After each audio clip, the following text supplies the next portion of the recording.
Why is the intro so long? Why does the song play for so long? Why does he do that? What's up? For the 50,000th time, this is a stream that requires an audience. This is a live stream. I don't do typical videos most of the time. We have morphed into a live stream channel. And so you see live streams. That means that because notifications don't always go out, I send this and I have to wait for people to come into the audience. Welcome everybody. If you would hit like and share, we're going to do a dissection. Something a little different this time around. We're going to be dissecting the famous speech from Aldous Huxley that he gave at Berkeley in 1962. And I'm surprised at how many people aren't aware of this. A lot of people have not heard of this. And yes, I've got my beige chalk shirt on. I got my wild Patrick Swayze lion's mane. I'm like the wind in your cheeks. Feel the breath on my face. A body close to me. Do you like this, Patrick Swayze? It's growing. It's getting. We're going to let it get wild. And anyway, good news. Before we get into it, we got the California event. California knows how to party. Have you ever heard that song? California. That's by the Beach Boys. You ever heard that Beach Boys song? California knows how to party. Beach Boys featuring Dr. Dre. We know that it's going to be a blast, and it will be. I got to make the ticket page. I just got the confirmation yesterday or today, and it's going to be a blast. California event, July 6th. July 6th. And famous man said, I'll do it. Famous man said, all right, I'll do it. And I'm going to post those posters pretty soon, dog. So get ready for July 6th, live event, California. This is our I'm Not Trying to Be Mean tour. Remember that? We did Nashville. We did Orlando. We did Austin, Texas. Next up, Hollywood. Y'all ready for that? Y'all ready for this?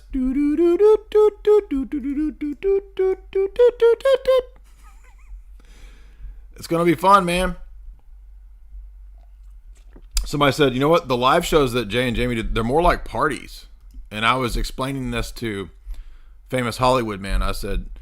He said, what is it like? I said, it's like nothing you've ever experienced. It's like all of your dreams come true, wrapped up into one big Funko party.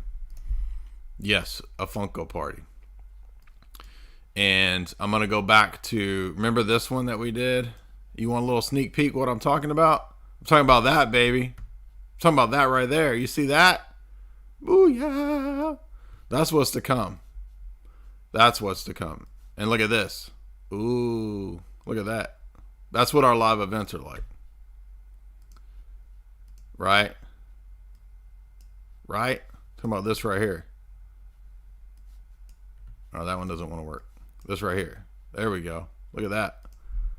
That's direct secret live stream from our last live stream right there. Look at that.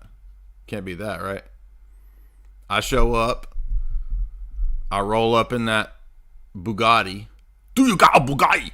And I'm like, yes, I got a Bugatti. Look. And when I open up the doors of the Bugatti, all of those Funkos roll out. So it makes absolutely no sense. Just kidding. But it is a live event. And I do have to warn you that there will be assassinations of Funko Pops that occur. There's also a debate that occurs, a secret debate. So get ready for the live event. It's going to be a blast. July 6th. Prepare for that, dog, in Hollywood. And I got a cool venue. As you guys know, venues, event planning, That's a whole other job, dude. That stuff it takes forever. It's a nightmare to do event planning.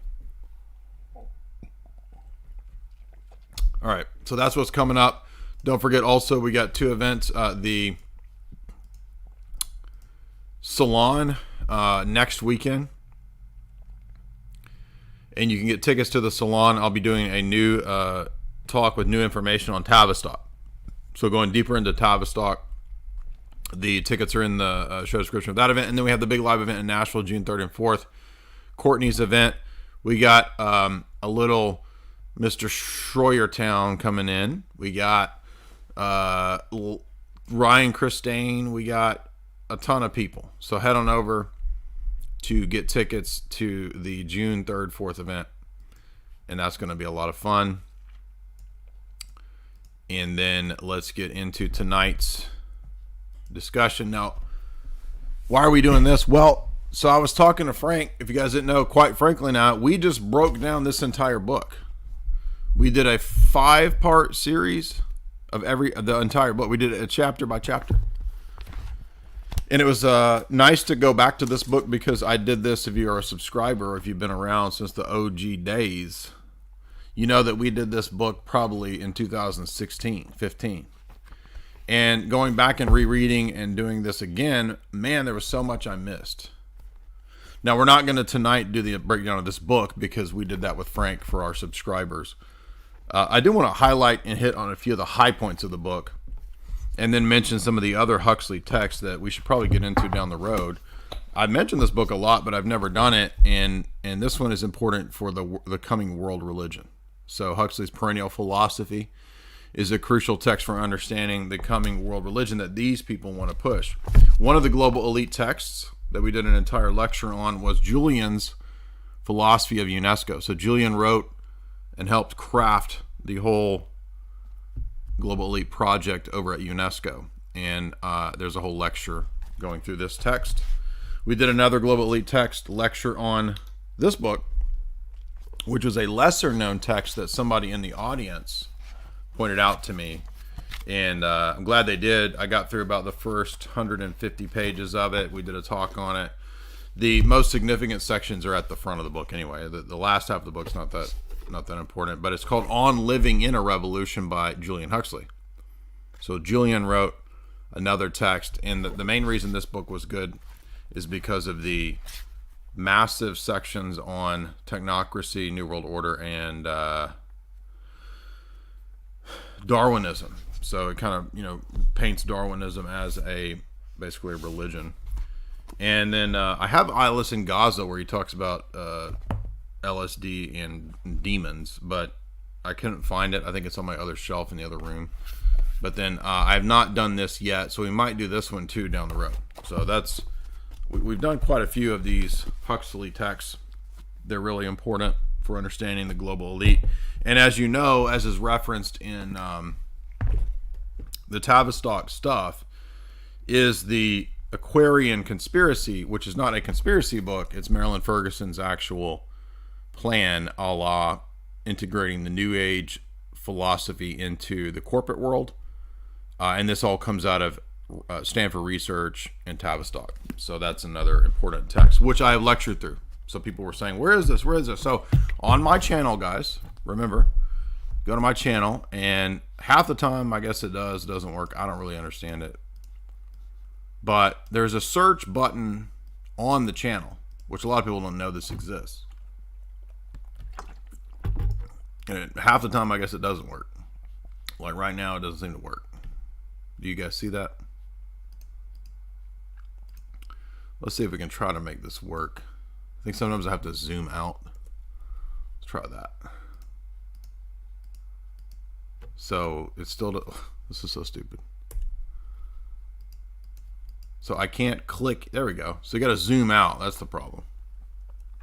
Got my boomer glasses and I can't see, so I got to zoom in. The problem is that, of course, I didn't title the Global Elite Lecture the name of that book. I don't even remember what I titled it. We've been through so many of these texts. Let's see. Let's try Aquarian, and then, my boy Aquarian. Yo, you know my boy Aquarium? And I still don't see it come up. Oh, wait. I think it's this bottom one. Yes, this is it. So people were asking, where is it? Where is it? There it is. There you go. That is a talk that covers the Marilyn Ferguson book from many years ago. That's old school. Remember when we were just doing audio? That was almost 6 years ago. Dang, boy. Damn, son. So we were covering these elite texts 6 years ago. And yes, we've done all the other Huxley stuff. Yeah, absolutely. So you just have to go to the channel and search like that. So, sorry. It's not... The algorithm doesn't... We covered a lot of this, too, in this old Tristana. Remember this old thing right here? Look at this old thing. Me and Tristana. Final Revolution. We covered it there. Let me give you the link to that when you guys want to watch some of those old shows. Anyway, so that's how you can find it. But sometimes it doesn't come up because it just doesn't search good. I don't know. This thing is all weird now. All right, so let's get into overview of the book before we get to the Berkeley lecture, because the Berkeley lecture is a cornspiracy classic, and I'm saying that to get around the algorithm. You probably know what word I mean, right? And watch me griff. You mean like Professor Griff? Professor Grift. Dude, call me Professor Grift.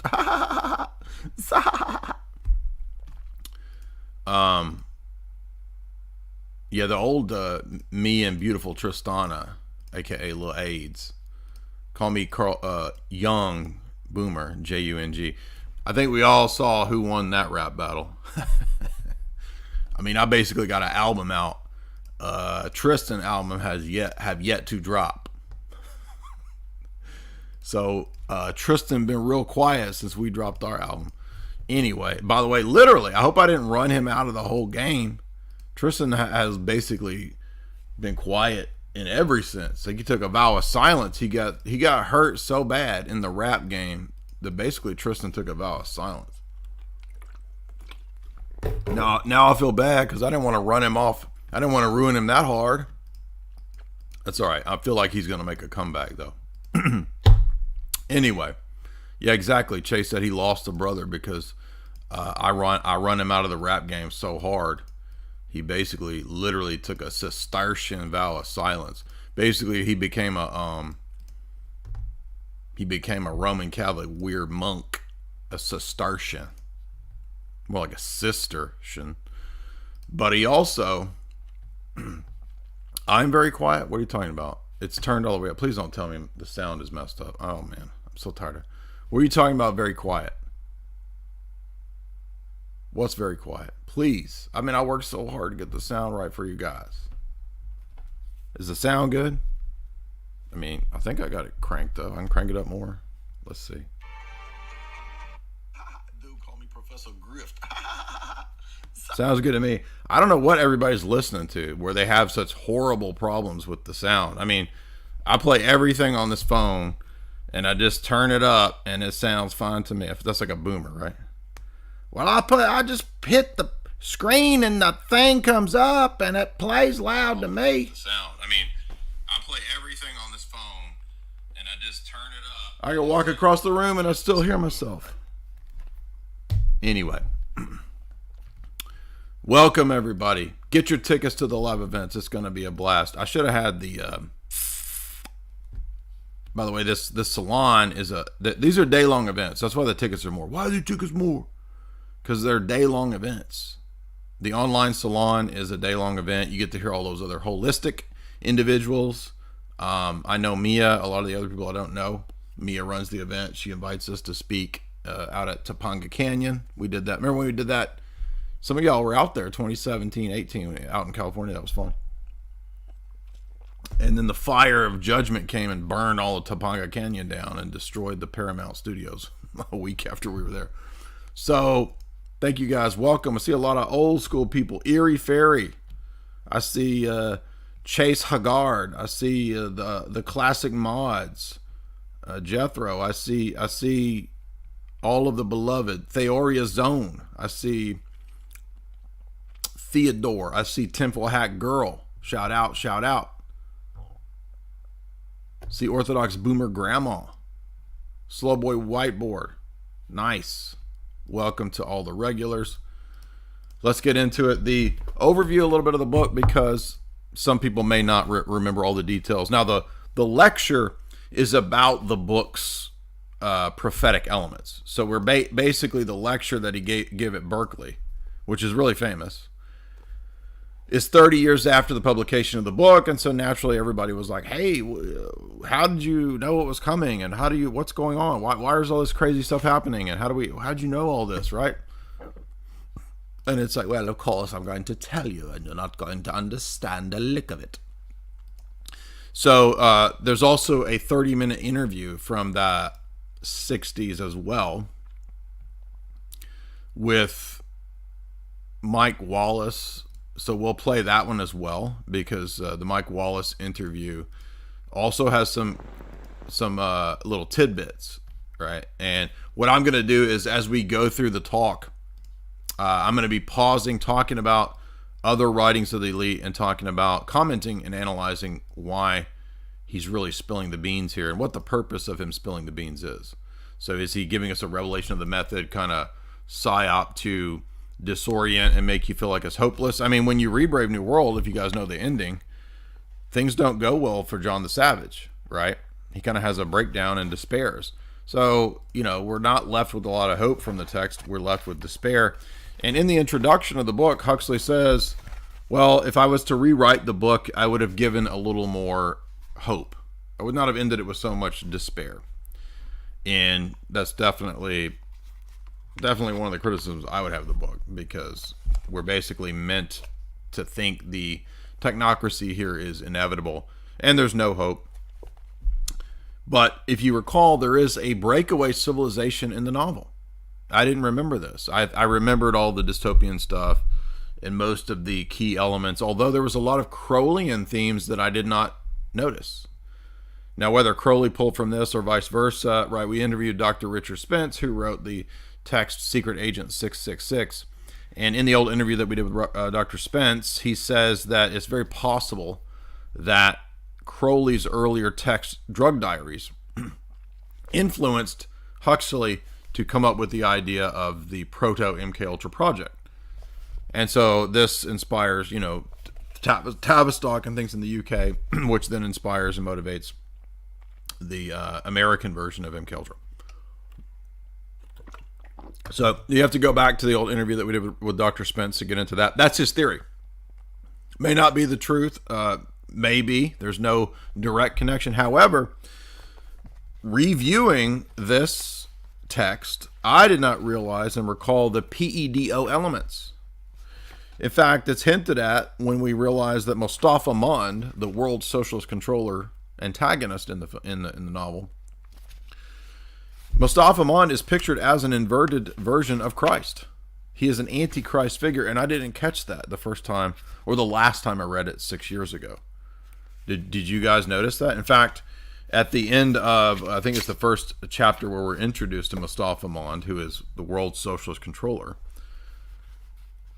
he is revered like Christ, we're told. And there is a a statement where he says during the chapter where they talk about PEDO with the youth, he is pictured like Christ, and somebody says, tell the kids to get away. The great Mustafa Mond is here, the controller. And he says, suffer the children to come unto me, in the context of discussing PEDO. I mean, so this is like intentional antichrist imagery. And then we notice in multiple places throughout the text, he is a kind of antichrist figure. He is presented as an inversion to Christ, because he ends up having two or three debates throughout the text with various characters, particularly John the Savage, when they debate theology, God, and Shakespeare, theology, and God. Classic texts of the Western canon, particularly Shakespeare, because the Shakespeare is relevant because the title of the book, of course, is from Shakespeare, right? I think it's from The Tempest, and we have the statement that you will not be reading Shakespeare, right? Mustafa Mann says that Shakespeare is not for people to read. It is banned in this dystopia. Now they're just now banning Noel Coward books, Ian Fleming books. They want to ban Tolkien. We are right now at the phase where they're doing this, right? Which was written about in 1932. Now, when I talk about this and I say Bertrand Russell says you won't be reading, that the Royal Society, these elites say you're not going to be reading Shakespeare.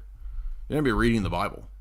And all of these idiot skeptics and people who are completely ignorant always, where did anybody say that? Who says that? Nobody says that. Where are you getting that? He talks about it in Impact of Science on Society, and that's why Huxley, who was in the same circles as all the other Fabians, says the book is about what they're going to do. A gigantic chunk of the book is about how you can't read Shakespeare in the dystopia. You're not allowed to. So that's where I got it from. Goobers. I think I just made it all up. I'll just make all this stuff up. Let's just make up something. Hey, I know. You can't read Shakespeare. I made it up. It's literally in Bertrand Russell, literally in Brave New World. And Brave New World is about the plans of Bertrand Russell and Lord Birkenhead and all those people that we talk about. Duh. Where are you getting that? Where are you getting that from? You made it up. So, again, not going to go through this book because we've just dissected it every chapter. And we spent about 5 hours with Frank. So we did a 5-hour breakdown of the entire book. And you can get that in my subscribers content. You can get that at my website. You can get that at Frank's subscriber content, quite frankly, TV. Shout out to Frank. But real quickly,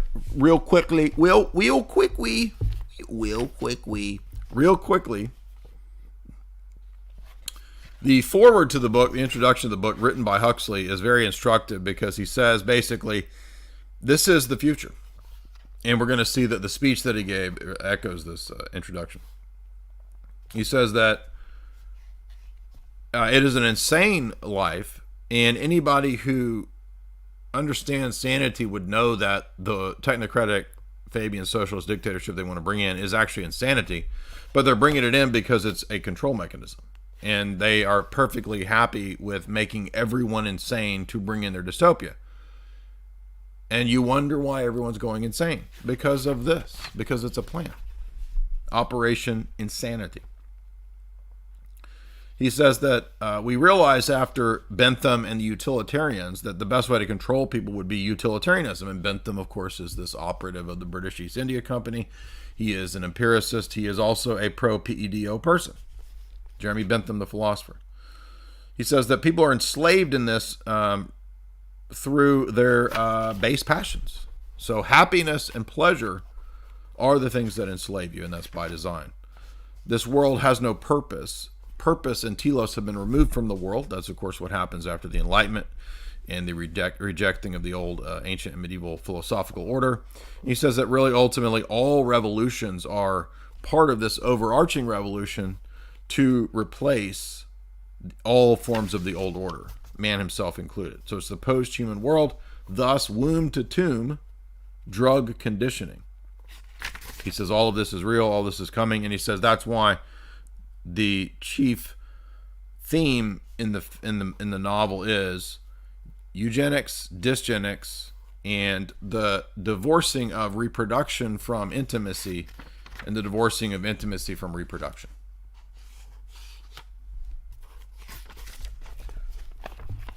And beyond that, I will direct you to the novel if you want to get the rest of the story.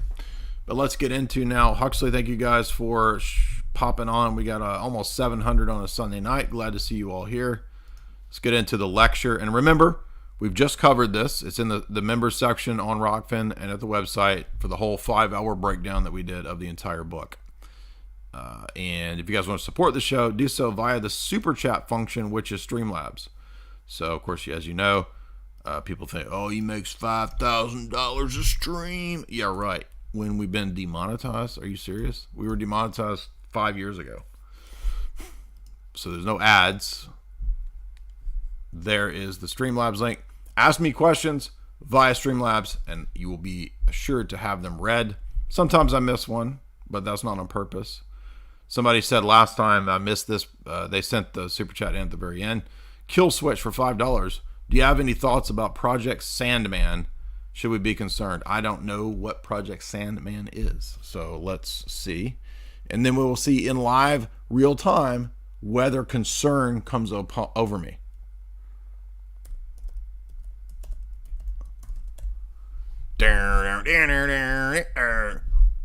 Sleep at night. And the Sandman is here. Sleep with one eye open. Gripping your pillow tight. Sandman Project. Okay. Don't see anything except TikToks. Operation Sandman. Kenya. What is Project Sandman? I'm scared to click on it because I don't know what I'm going to get. End of the dollar. Okay, let's see what this is. What does this say?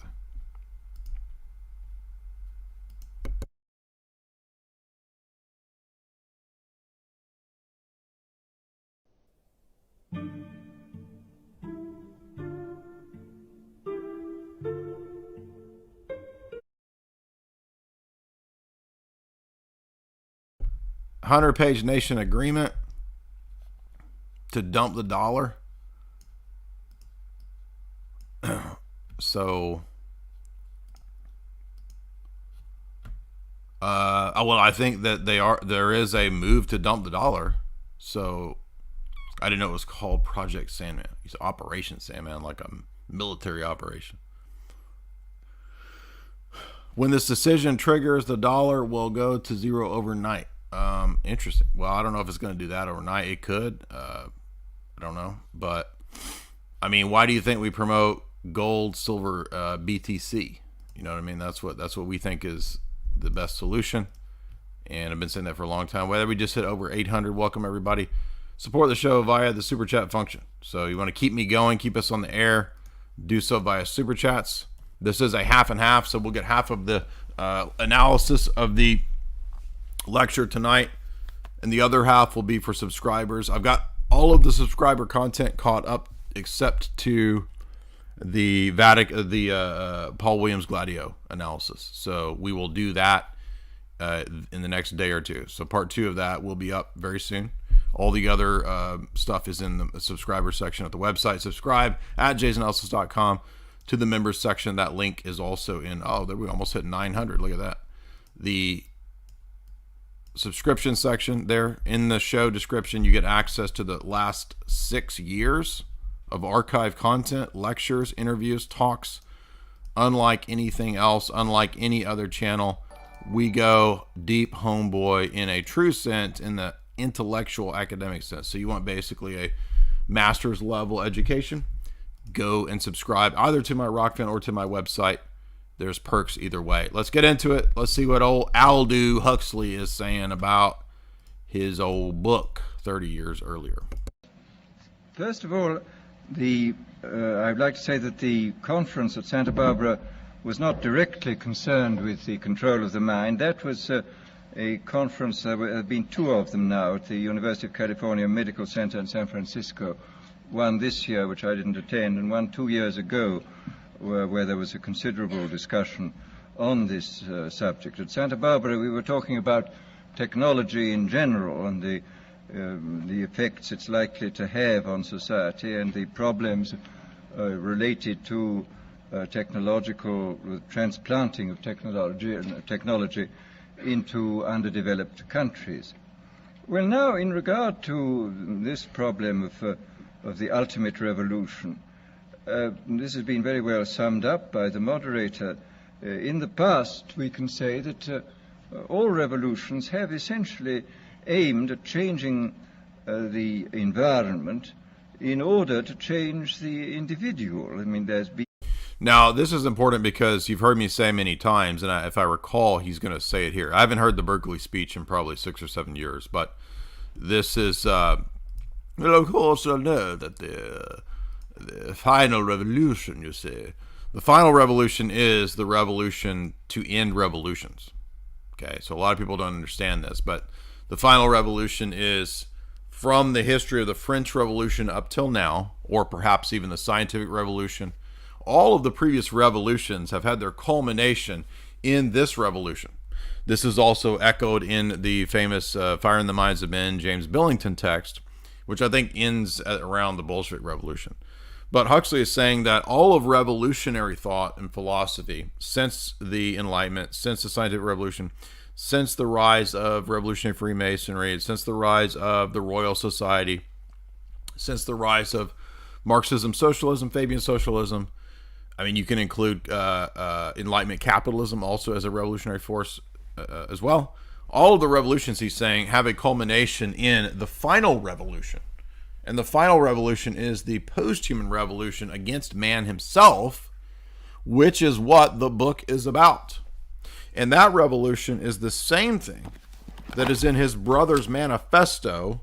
Everybody's talking about manifestos lately, because manifestos, I think, have this negative connotation in the back of people's minds, right? Like they're saying that the Bitcoin white paper that happened to be placed on all the Mac devices was a manifesto, right? Imagine being so low IQ as to think that a white paper about Bitcoin is a manifesto. I guess in a way it is, but not the way that the normie NPC people think.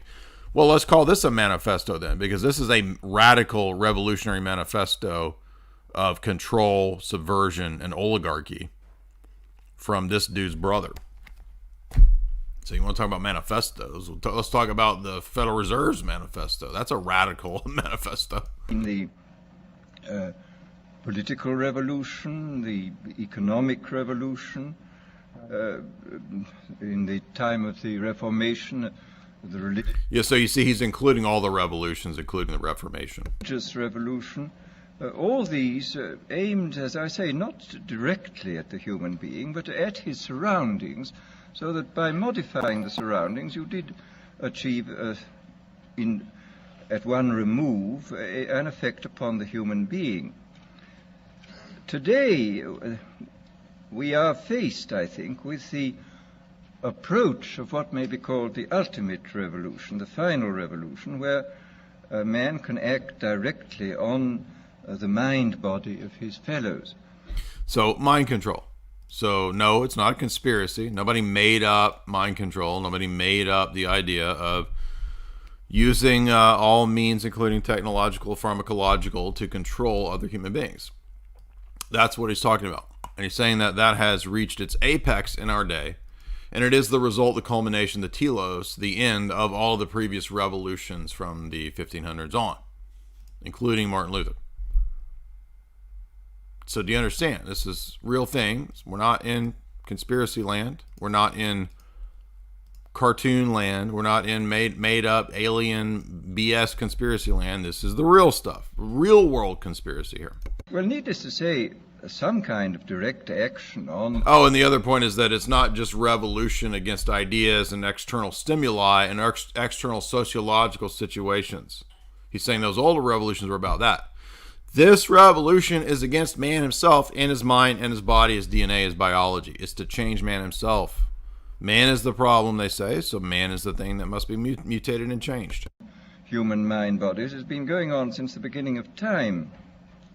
But this has generally been of a violent nature. The techniques of terrorism have been known from time immemorial, and people have employed them with more or less ingenuity, sometimes with the utmost crudity, sometimes with a good deal of skill acquired by a process of trial and error, finding out what the best ways of using torture, imprisonment, constraints of various kinds. But as I think it was Metternich said many years ago, you can do everything with bayonets except sit on them. That if you are going to control any population for any length of time, you must have some measure of consent. It's exceedingly difficult to see how pure terrorism can function indefinitely. So state-sponsored terror, state-sponsored fear is not enough for full and total compliance. And he says that the future coming technocratic order won't utilize pure raw, big brother terror. The coming technocratic state is going to enslave you with pleasure. Get in your coon pot. Not get on your knees and worship Big Brother. Get in your coon pot and, get blowed and maxed out to the Matrix, you see. And we'll pump, pleasure chemicals into your IV in your coon pot. That's what he's saying. It can function for because consent is much... coaxing people through pharmacological means to greater and greater consent is much more advantageous and powerful and useful to a state than having jackboot thugs come and beat you down every week because you didn't, worship Big Brother or whatever. Fairly long time, but I think sooner or later you have to bring in an element of persuasion, an element of getting people to consent to what is happening to them. Coom time. I'm talking about Tom Coom. I'm talking about Top Coom. I'm talking about singing Kumbaya. Well, it seems to me that the nature of the ultimate revolution with which we are now faced is precisely this, that we are in process of developing a whole series of techniques which will enable the controlling oligarchy, who have always existed and presumably always will exist, to get people actually to love their servitude. Oh, wait a minute. I thought it was all a conspiracy theory. We will get men to love their servitude. We, the controlling oligarchy. We? Did he say they? He said we. This is seems to me the ultimate malevolent revolution, shall we say. And this is it is the ultimate malevolent revolution. This is a problem which has interested me for many years, and about which I wrote 30 years ago a fable, The Brave New World, which is essentially the account of a society making use of all the devices at that time available, and some of the devices which I imagined to be possible, making use of them in order to, first of all, to standardize the population, to iron out inconvenient human differences, to create, so to say, mass-produced models of human beings arranged. Mass-produced humans. Did you hear that? So that's why when you read the text, as we covered with Frank, so many characters have both monopoly capitalist names and Marxist Fabian socialist names. The main female, Lenina, that's the feminine of Lenin. You have Bernard Marx. You have all the references to Ford, the year of our Ford, as in God is, instead of Lord, it's Ford, Model T Ford. So Ford brings mass production, but mass production ultimately ends up in human beings becoming products and becoming mass produced. And so the future is the synthesis of Marxism, socialism, and monopoly capitalism, which is Fabianism. And he's telling you right there that that's why it's mass produced humans. The standardization and production of humans from mass human clone farms, which removes the parental ties, removing the familial ties, and thus the removal of the existence of the family as a social institution. That is why, according to Huxley, they want clone people. Test tube, pickle punk babies, not naturally born humans. In some kind of a scientific caste system. And Oh, and by the way, that's another amazing thing. Scientific caste system. I thought the revolutions were bringing egalitarianism. I was told liberty, equality, fraternity from the time of the French Revolution up till now. Wait a minute. I thought Marxism, socialism was bringing equality. No. The scientific revolution brings a British India model of caste system of alpha, beta, gamma, delta, epsilon, clone people who are genetic mutant hybrids. So we're talking about people who are bred to have high IQs, the alphas, and they wear colors for their class. And then all the way down to the short mutant people, slow boys, who are basically mopping the poop up. Since then, I have continued to be extremely interested in this problem, and I have noticed with increasing dismay that a number of the predictions which were purely fantastic when I made them 30 years ago have come true or seem in process of coming true, that a number of techniques about which I talked seem to be here already, and that there seems to be a general movement in the direction of this kind of ultimate revolution, this method of control by which people can be made to enjoy a state of affairs which, by any decent standard, they ought not to enjoy. The enjoyment of servitude. Well, this process, as I say, has gone on for over. So, in other words, just how do we induce them through pleasures and entertainments and whatnot to enjoy being a slave? That's it. That's what he's saying. Over the years, and I become more and more interested in what is happening. Yes, Indiana Bones in the Temple of Coom. That's the joke I made, I think, 2 or 3 years ago. Yeah, we're going to sing Kumbaya. That's the point. And here I would like... And by the way, in the book, they do that. Do you remember in the book, they have O-R-G-Y Porgy? O-R-G-Y P-O-R-G-Y is their religious SEX magic ritual in the church. The church of this future dystopia is a rave where they have, literally a rave, because all the music is synthetic, where they have SEX magic. Briefly, to compare the parable of Brave New World with another parable which was put forth more recently in George Orwell's book, 1984. Orwell wrote his book between 45 and 48, at the time when the Stalinist terror regime was still in full swing, and just after the collapse of the Hitlerian terror regime. And his book, which I admire greatly, it's a book of very great talent and extraordinary ingenuity,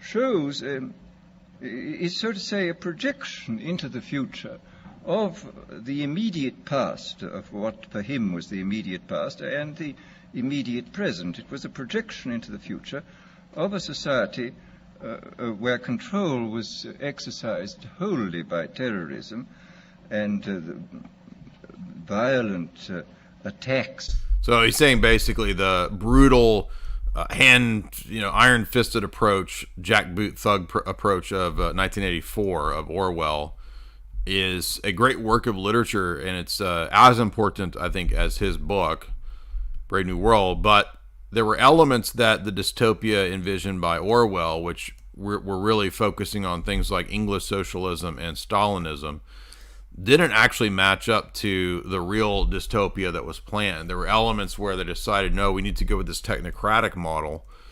We need to go with the subversive model that changes men's minds rather than tries to externally kick them in the face and make them submit. Upon the mind body of individuals. Whereas my own book, which was written in 1932, when there was only a mild dictatorship in the form of Mussolini in existence was not overshadowed by the idea of terrorism, and I was therefore free in a way which Orwell was not free to think about these other methods of control, these non-violent methods. And I'm inclined to think that the scientific dictatorships of the future, and I think there are going to be scientific dictatorships in many parts of the world, will be probably a good deal nearer to the Brave New World pattern. So there you go. It's called scientific dictatorship. That's not a term made up by crazy conspiracy people. It's an actual thing. It's the title of a Collins Brothers book, The Ascendancy of the Scientific Dictatorship, because technocracy is an actual plan. Welcome. We almost have 1,000 on Sunday night. So glad that all of you could be here. Be sure and hit like and share. This is Aldous Huxley's famous speech 30 years after he wrote Brave New World.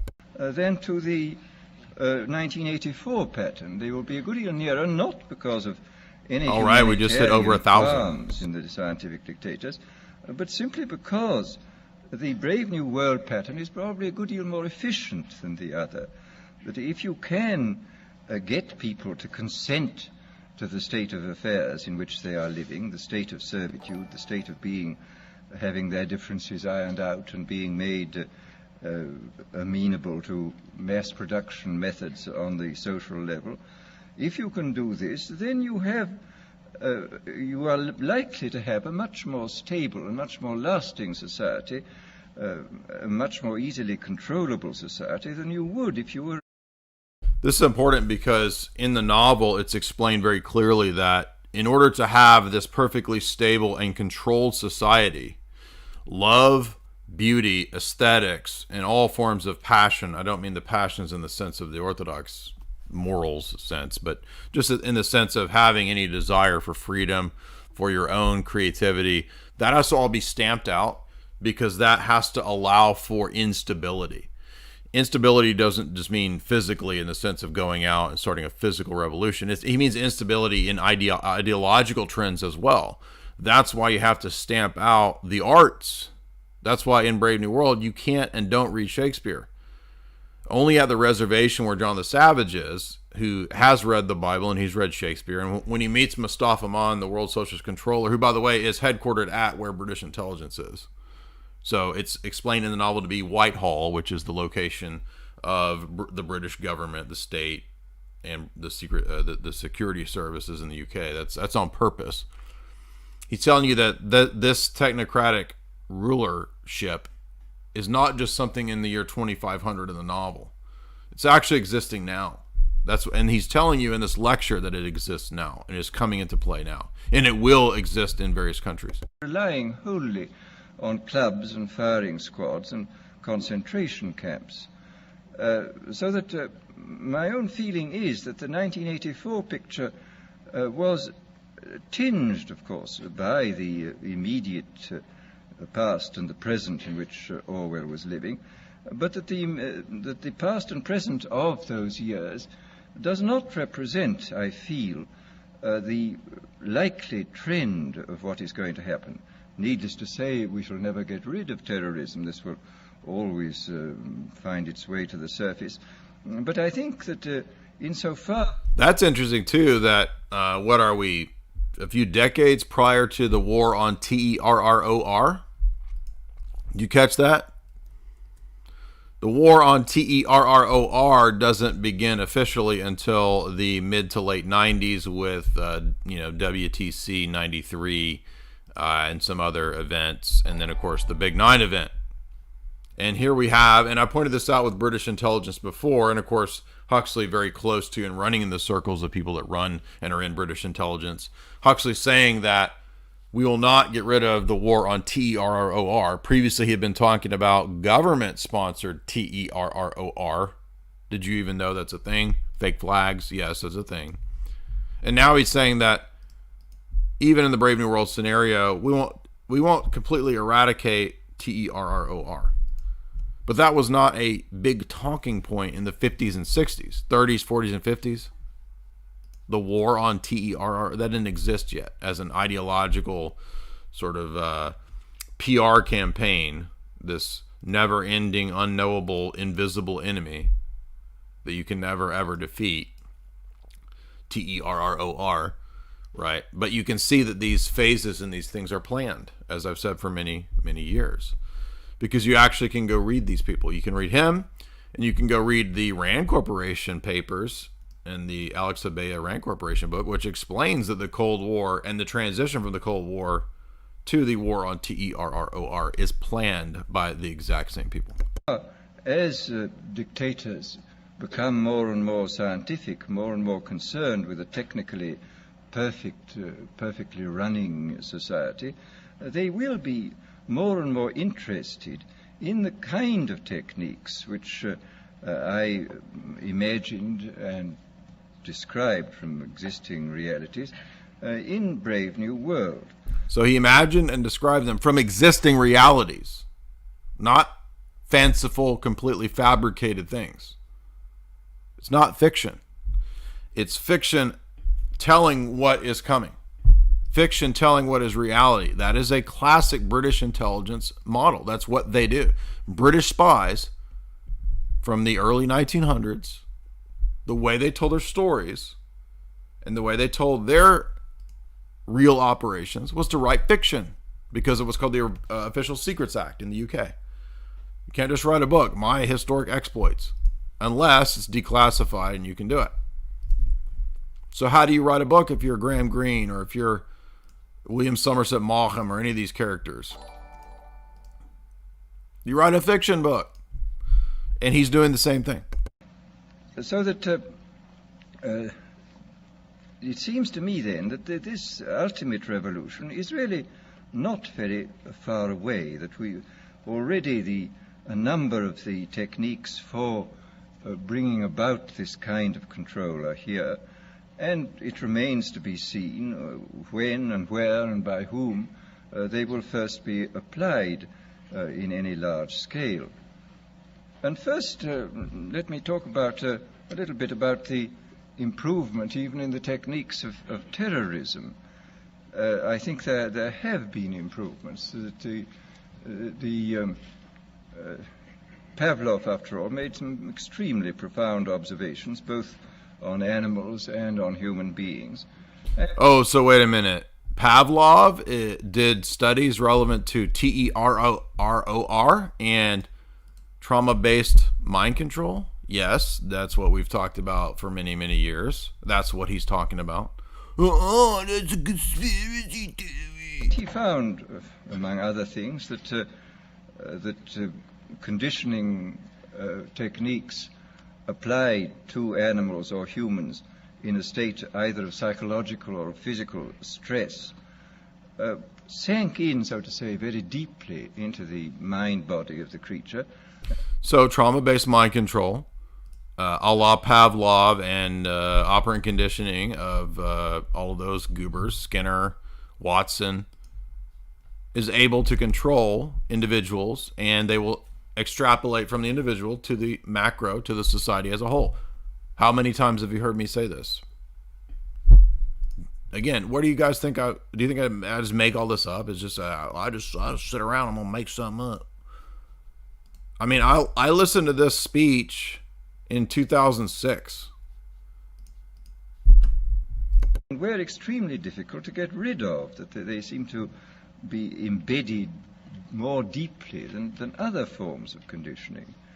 And this, of course, this fact, I think, was discovered empirically in the past. People did make use of many of these techniques. But the difference between the old empirical intuitive methods and our own methods is the difference between a sort of hit and miss craftsman's point of view and the genuinely scientific point of view. I mean, I think there is a real difference between ourselves and, say, the inquisitors of the 16th century. We know much more precisely what we are doing than they knew, and we can extend, because of our theoretical knowledge, we can extend what we are doing over a wider area with a greater assurance of producing something which really works. In this context, I would like to mention the extremely interesting chapters in Dr. William Sargent's Battle for the Mind, where he points out how intuitively... What? Why is he talking about mind control and psychological warfare and psychological operations? Maybe that's why I talk about that stuff.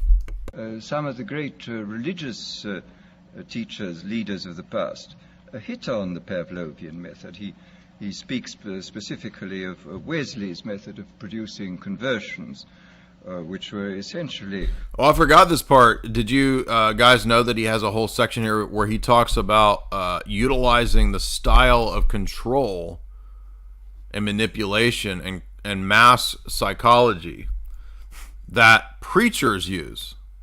Protestant, evangelical, hellfire and brimstone preachers. Now, he's not obviously saying that, oh, because we believe in the Bible. No, of course not. He's talking about the crowd manipulation techniques that were learned via performative evangelical Pentecostal goofball preachers. Literally. Because of the precision that they have with crowd manipulation. That's what he's talking about. Because I remember when I heard this in 2006, I was like, oh, wow. Yeah, I never thought about how preachers with their conversion stories and, the Billy Graham style stuff, right? It's actually emotional manipulation to get you to act, right? Paul Washer crying every time he does the same sermon every year, every few months. Oh, he just happens to cry at the same moment because the Spirit moves him to cry at the same moment. Yeah. No, it's techniques that Huxley is talking about that are psychological crowd manipulation tricks. Literally, he's saying that we take those same tricks, but not to get people to convert to, Billy Graham's altar call. Come down here to the altar. This is Billy Graham. Come down here to the altar. If you come down, I'll give you a slice of hot pizza. We've got hot pizza here. We've got fresh drinks and Coca-Cola. If you say the sinner's prayer, I'll give you a slice of pizza. It's a great deal. Come on down here. Right? Like the altar call with the offering of... By the way, there are churches that do that. I'm not joking. Like, if you come say the sinner's prayer, like we'll give you a Red Ryder bicycle. Based upon a technique of heightening psychological stress to the limit by talking about hellfire, and so making people extremely vulnerable to suggestion, and then suddenly releasing this stress by offering hopes of heaven. And this is a very interesting chapter of showing how completely, on purely intuitive and empirical grounds, a skilled natural psychologist, as Wesley was, could discover these Pavlovian methods. So he's calling John Wesley and Charles Wesley Pavlovian manipulators because of their hellfire and brimstone crowd manipulation techniques. Well, as I say, we now know... This is the secret to all megachurches right here. Who would have ever thought Aldous Huxley would break down and destroy the entire paradigm of the megachurch? Reason why these techniques worked, and there is no doubt at all that we can, if we want to, carry them much further than was possible in the past. And of course, in the recent history of brainwashing, both as applied to prisoners of war and to the lower personnel within the Communist Party in China, we see that the Pavlovian methods have been applied systematically and evidently with extraordinary efficacy. I mean, I think there can be no doubt that... This is important too because he's talking about Pavlovian studies being used in Soviet structures, and that's actually in Russell's books. So Russell talks about that. I'm pretty sure in Scientific Outlook, which is right around the same time, 1929, 1931 or so. And certainly, again, Huxley and Russell are running in the same Royal Society Fabian circles. So keep in mind that that's a big part of this power structure, this plan, is Pavlovian operant conditioning, right? Watson, Pavlov, Skinner, all of that, Maslow, who, by the way, people don't know, Maslow was actually part of MKUltra, which John Marks writes about. So all of that, and including the Skinner stuff, that's all Rockefeller funded too. Do you know the Rockefeller Foundation funded the Skinner-Watson stuff? Yep. And so what he's talking about is the psychology of mass crowd manipulation. Maybe we've seen something like that. I don't know. Recently, what do you guys think? Can you guys remember anything like that? Maybe. I don't know. By the way, that reminds me of old talks. Every time we do this, I cross-reference with the old talks we've done. Business Church. Remember when we did this funny breakdown, Business Church? A lot of people love this. We got 40,000 views on that one. It's business. It's business church. Remember the Flight of the Conchords, business time? It's business. It's business church. I'm talking about business church, right? That's what Huxley's talking about. By the application of these methods, a very large army of totally devoted people has been created. The conditioning has been driven in, so to say. Did you catch that? How huge that is? The crowd manipulation of the hellfire brimstone Pentecostal preacher, or the Billy Graham, and the cult mentality created is the technique and model used by the technocratic elite. So it's a cult. By kind of psychological iontophoresis into the very depth of the people's being, and has got so deep that it's very difficult for it ever to be rooted out. And these methods, I think, are a real refinement on the older methods of terror, because they combine methods of terror. He's basically saying the new model of TERROR mind control is going to be Benny Hinn cult applied to the technocrats. That's what he said. That's how crazy this is. Nobody. That's why I can't believe people don't know the Berkeley speech. I'm not dissing anybody. I'm just saying, like, I've talked to multiple media people the last week, and I'm like, okay, you know, you guys have all, we've done Brave New World. Everybody's heard of nobody's heard the Berkeley speech. I mean, he literally lays it all out. With methods of acceptance, method that the person who he is subjected to a form of terroristic stress, but for the purpose of inducing a kind of voluntary, quotes, acceptance of the state and the psychological state into which he has been driven, and the state of affairs within which he finds himself. So that, as I say, there has been, I think, a definite improvement, shall we say, even in the techniques of it's literally Billy Graham's scientism called. Come down to the altar. We've got a nice hot warm coon pod for you to get into. Have you said the sinner's prayer and accepted the technocratic salvation? Come down here. We've got a nice bug pizza. We've got a hot fresh bug pizza for you. Come get into the nice little coon pod. Come sign your soul over to the technocratic gods of the transhumanist New Age order. Have you said the sinner's prayer to the technocratic order? Do you like my Billy Graham? Terrorism. Well, then we come to the consideration of other techniques, of non-terroristic techniques for inducing consent and for inducing people to love their servitude. Here, I mean, I think we can... I don't think I can possibly go into all of them because I don't know all of them, but I mean I can mention a few of the more obvious Well, of course, I'd like to thank all 1,000 of you, because we had over 1,000 people here in the chat here. Of course, I'd like to thank all of you for being here. Please hit the like and share button. Methods which can now be used and which are based upon recent scientific findings.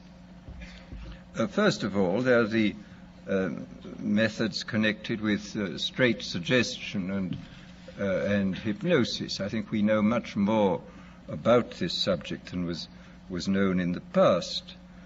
Now, keep in mind, he's talking about the specific scientific approaches to mind control. And he specifically mentions hypnosis, and hypnosis is also a huge part of the beginning of the MK Ultra projects. So when he's talking about, he's literally saying the MK Ultra stuff. He's not using the term MK Ultra, but hypnosis and the hypnosis doctors are the origins of MK Ultra. Absolutely. Of course, I've always known about suggestion, and although they didn't know the word hypnosis, they certainly practiced it in various ways. But we have, I think, a much greater knowledge of the subject than in the past, and we can make use of our knowledge in ways which I think the past was probably never able to make use of it. For example, one of the things we now know for certain is that there is, of course, an enormous, this has been always known, a very great difference between individuals in regard to their suggestibility. But we now, I think, know pretty clearly the sort of statistical structure of a population in regard to its suggestibility. It's very interesting when you look at the findings in different fields. In the field of hypnosis, in the field of administering placebos, for example, in the field of general suggestion, in states of drowsiness or of light sleep. Now, notice that he did mention subliminals, right? And subliminals do play into this. They were studied a lot early on. They were used, as we mentioned, for example, in The Exorcist, there were subliminals inserted into the various sequences of The Exorcist. Kind of low-level stuff, nothing extremely sophisticated. But since that time, all of that stuff has been perfected and made a lot more sophisticated and dangerous. But he's talking about, again, elements still within the domain of MK Ultra, and he's saying basically that the purpose really was to perfect these techniques to make a completely pliable and suggestible population. That's the goal, and I think we're definitely at that stage. You will find the same sorts of orders of magnitude continually cropping up. You will find, for example, that the experienced hypnotists will tell one that the number of people, the percentage of people who can be hypnotized with the utmost facility, just like that, is about 20%. That about a corresponding number at the other end of the scale are very, very difficult or almost impossible to hypnotize, and that in between there lies a large mass of people who can, with more or less difficulty, be hypnotized, that they can gradually be, if you work hard enough at it, be got into the hypnotic state. And in the same way, the same sort of figures crop up again, for example, in relation to the administration of placebos. A big experiment was carried out 3 or 4 years ago in the General Hospital in Boston on post-operative cases where several hundred men and women suffering comparable kinds of pain after serious operations were given injections whenever they asked for them, whenever the pain got bad, and the injections 50% of the time were of morphia and 50% of the time were of distilled water. And about 20% of those who went through the experiment, about 20% of them got just as much relief from the distilled water as from the morphia. About 20% got no relief from the distilled water, and in between were those who got some relief or got relief occasionally. So here again we see the same sort of... So you'll notice that he's referring to a lot of drug tests and drug trials. Again, a lot of that was also part of the mind control experiments that spanned many, many decades. They weren't just in the 1950s or 60s. It's not just what the HUAC investigated. It continued on. But he's referencing all of these pharmacological big pharma studies because that's how we are controlled now, absolutely. And he's saying that the mind has the ability to, even in the case of placebos, right, override the actual experience because the mind can simulate the effects of something that's an actual non-placebo, right? And so he's talking about the power of the mind, and he's saying that since that's the case, we're not going to be able to control everybody through just mass hypnosis. Much better approach would be to control everybody through these pharmacological means on a mass scale that don't just utilize the pharmacology itself, but also everything else in the society, the mass media, the mass toxic culture, the education system, altering and turning the religion into a new world. Really, all of it's geared towards the same attack vector, you see. Of distribution. And similarly with regard to what in Brave New World I call hypnopedia, which is the sleep teaching, I was talking not long ago to a man who manufactures records which people can listen to during the light part of sleep. I mean, these are records. This is also in Ian Fleming's On Her Majesty's Secret Service. If you remember the way Blofeld mind controls the models that he's recruited, the babes, at his allergy sleep clinic, it's through hypnopedia, sleep-induced mantras, right? Now, I don't know whether that's going to happen, but it doesn't really matter because the techniques that he's talking about in regard to sleep deprivation and sleep studies, those are also a big, huge part of MK Ultra Project, sleep studies. So even though not every element of the novel will play out absolutely, right? It's not infallible like everything's known, because we know a lot more in 2023 than was known in 1962.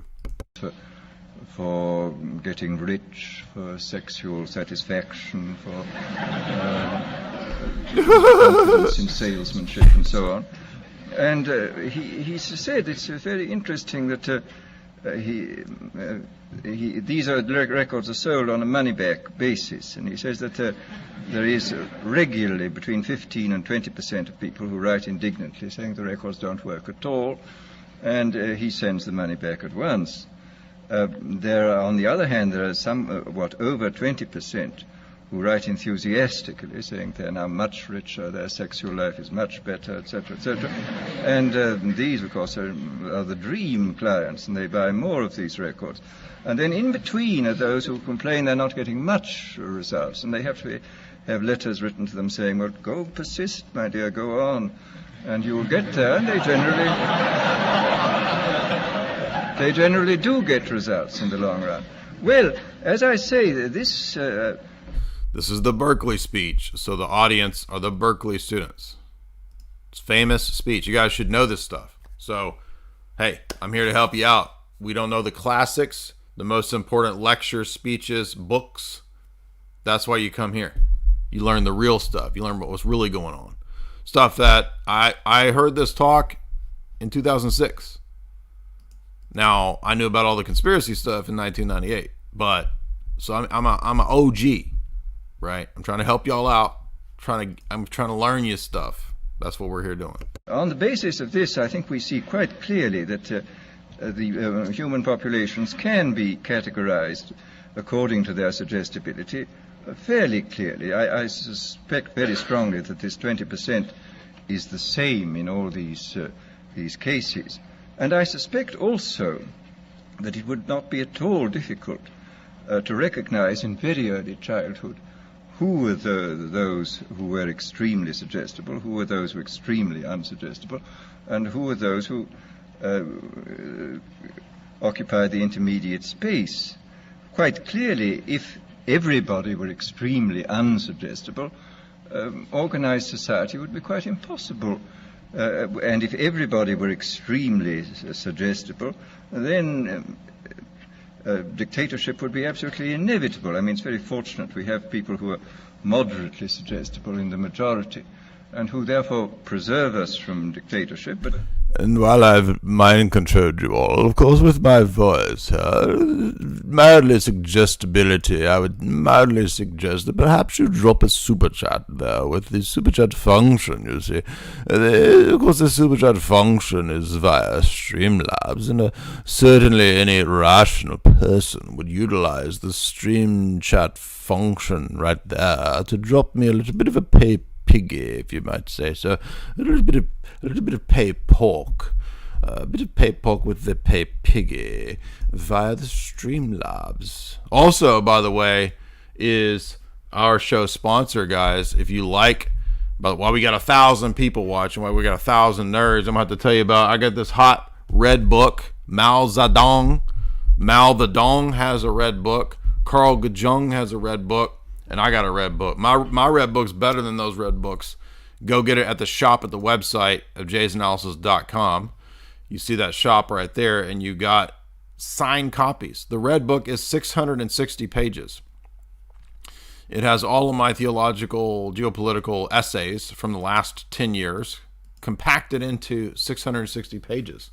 While we got 1,078 viewers. Also want to remind you guys that our wonderful show sponsor is Chalk.com. Get your Chalk.com right here. Get your Chalk.com. Look at that. Chalk.com, baby. Got me a fancy little tight thing. Tight thing. Showing my pecs. My teats. Look at that. Go get you some ashwagandha right there. That's great for mood. Ladies, you got mood imbalance. You got hormone imbalance. Ashwagandha is great for that. If you're looking for mental focus and clarity, then you can't beat She Legit. She Legit is too legit to quit.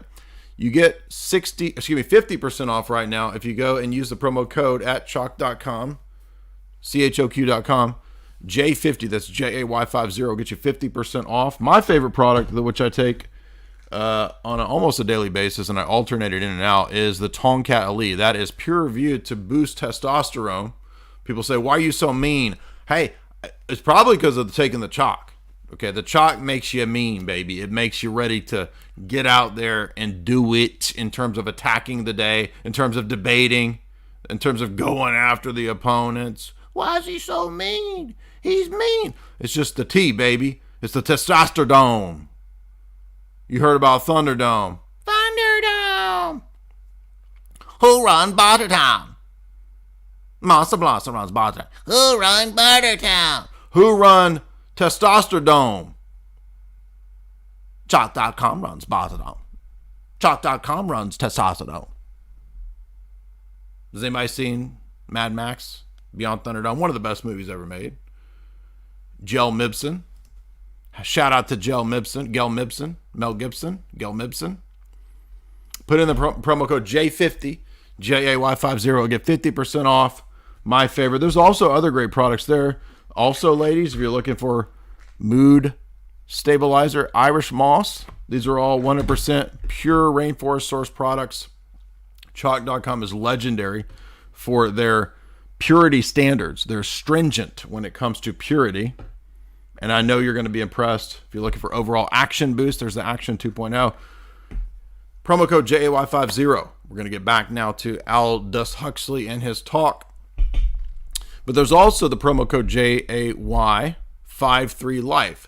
JAY53LIFE. That will give you 53% off recurring subscription. So you get a better discount if you go ahead and lock in that monthly shipment of Chalk.com. And hey, I get people sending me pictures of their Chalk.com products because they love it.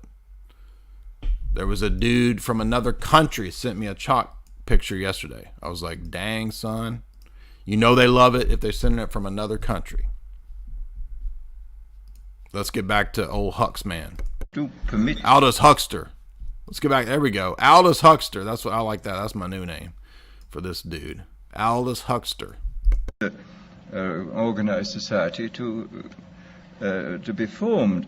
But well, of course, he uses psychological manipulation to get the audience to buy the Chalk.com. I'm just joking. It's a joke. People try to clip it, expose him. Once given the fact that there are these 20% of highly suggestible people, it becomes quite clear that this is a matter of enormous political importance. For example, any demagogue who is able to get hold of a large number of these 20% of suggestible people and to organize them is really in a position to overthrow any government in any country. Whoa, did you catch that? The most suggestible, mind-controllable people, the NPCs, he says that a demagogue gets an NPC army and he can control and overthrow. Yes, there you go. That's how they do what they're doing right now.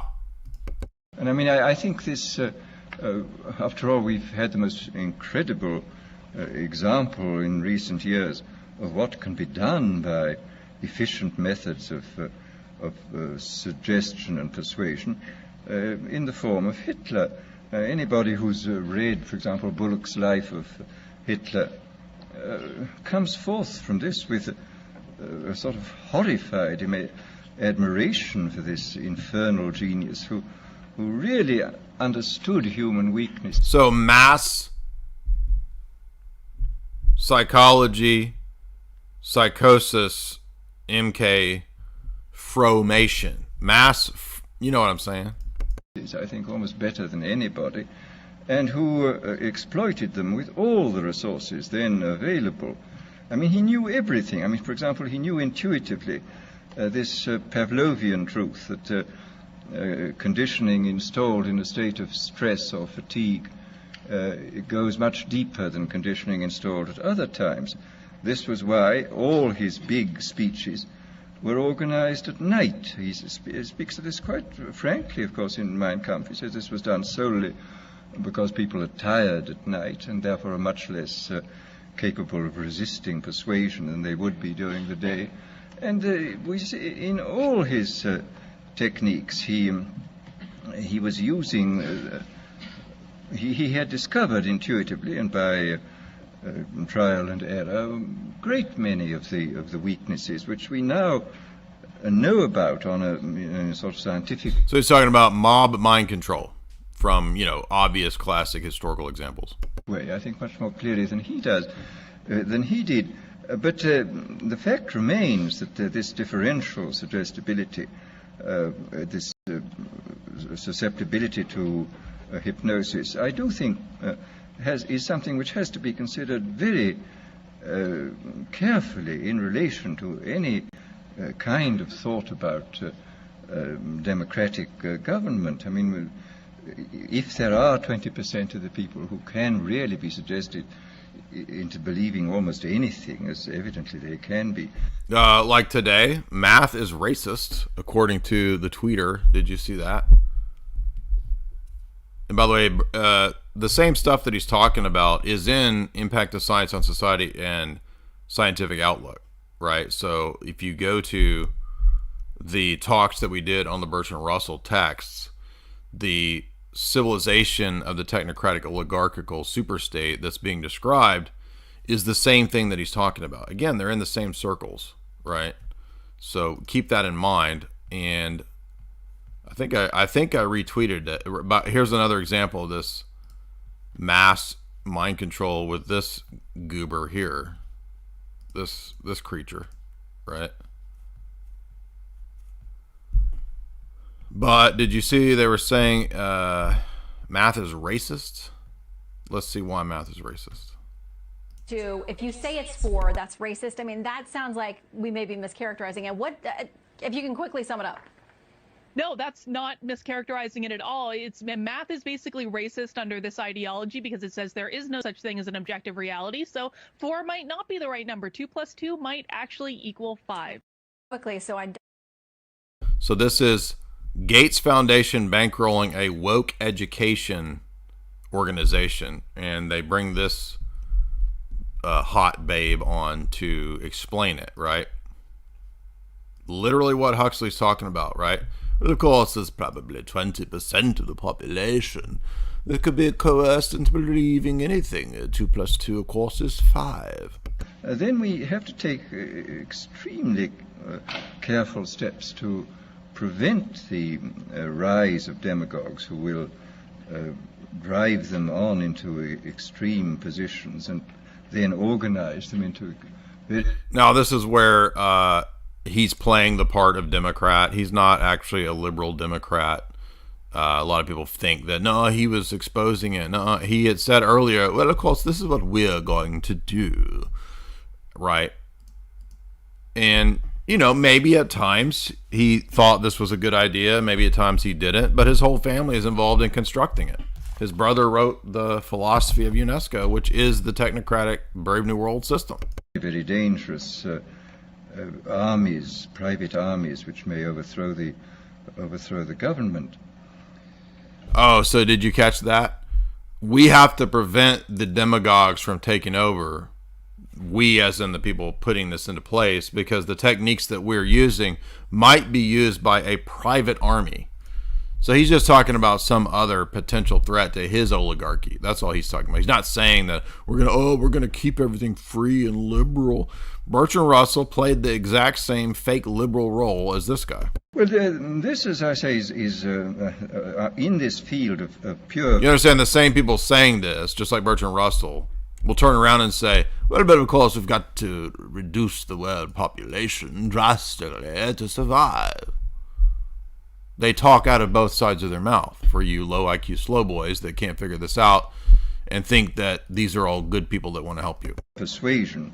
I think we do know much more than we did in the past, and obviously we now have mechanisms for multiplying the...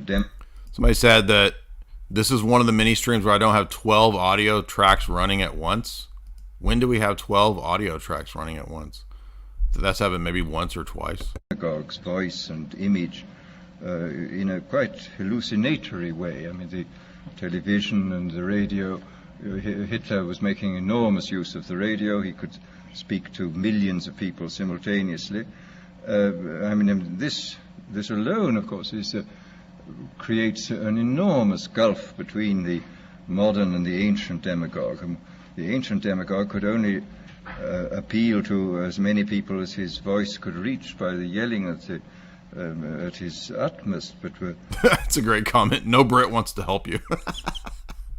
The Brits are all soggy. They don't want to help you out. The modern demagogue can touch literally millions at a time, and of course with the multiplication of his image, he can produce this kind of hallucinatory effect, which is of enormous hypnotic and suggestive importance. But then there are various other methods which one can think of, which have, thank heaven, as yet not been used, but which obviously could be used. There is, for example, the pharmacological method. This was one of the things I talked about in Brave New World. I invented a hypothetical drug called Soma, which of course could not exist as it stood there, because it was simultaneously a stimulant, a narcotic, and a hallucinogen, which seems unlikely in one substance. But the point is that if you applied several different substances, you could get almost all these results even now. And the really interesting thing about the new chemical substances, the new mind-changing drugs, is this, that whereas, if you look back into history, it's clear that man has always had a hankering after mind-changing chemicals. He has always desired to take holidays from himself. So this is the retreat into pleasure, the retreat into fantasy, the retreat into, imagination. And he's talking about that through pharmacological means. Obviously, he wrote many books on this topic, including Doors of Perception and Eyeless in Gaza, which I mentioned earlier, and so forth. So he knows very well about this. Obviously, he was involved in doing, LSD many, many years ago. And, we've talked about how I've said this is not a pro LSD stream. I do not support LSD, or I think it's bad. Those things, I think, are the products of Big Pharma for researching how to do this on a mass scale and ultimately create this pliable controlled society.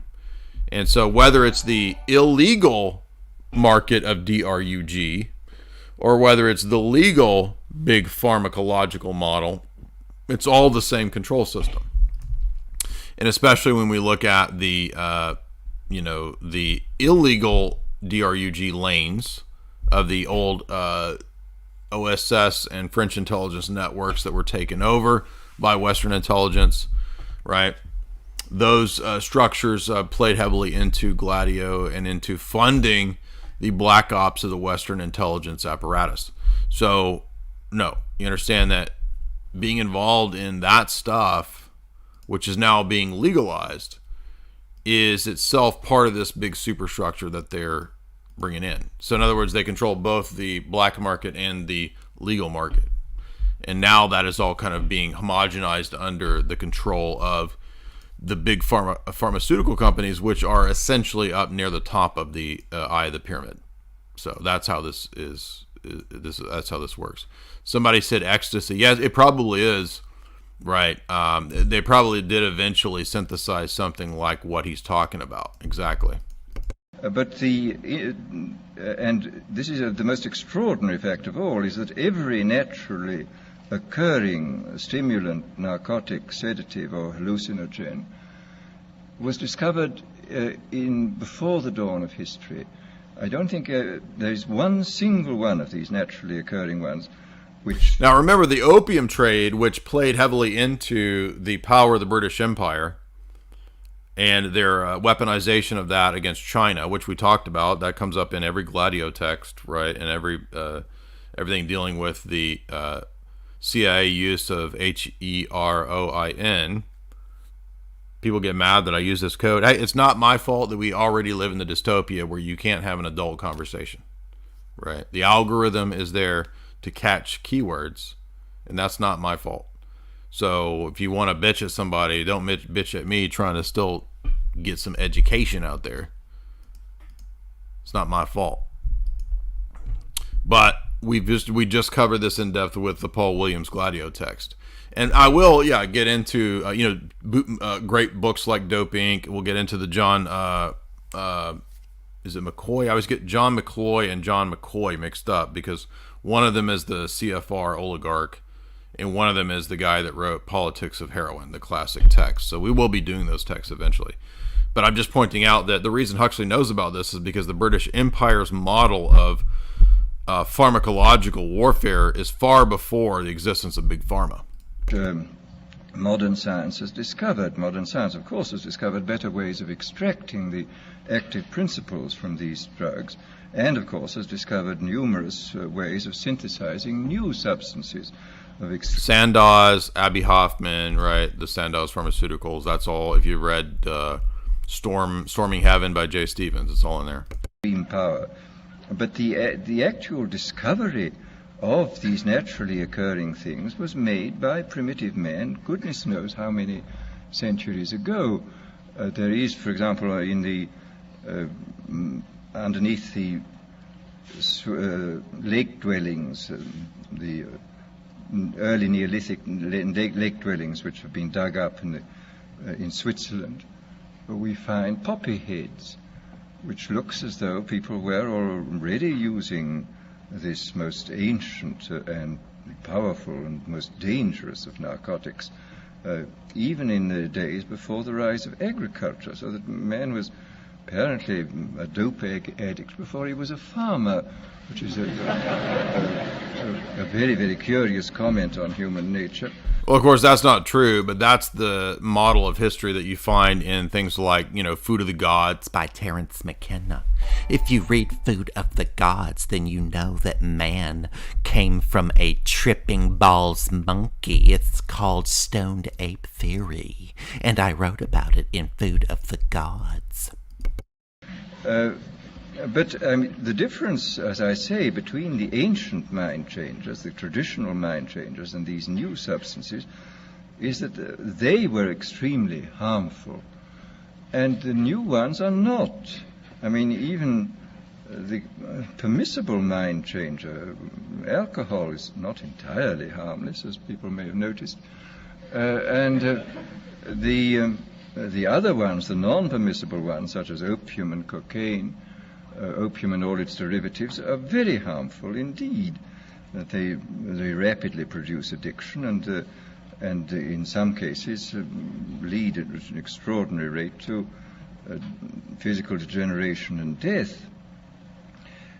Whereas these new substances, this is really very extraordinary, that a number of these new mind-changing substances can produce enormous revolutions within the mental side of our being, and yet do almost nothing to the physiological side. I mean, you can have an enormous revolution.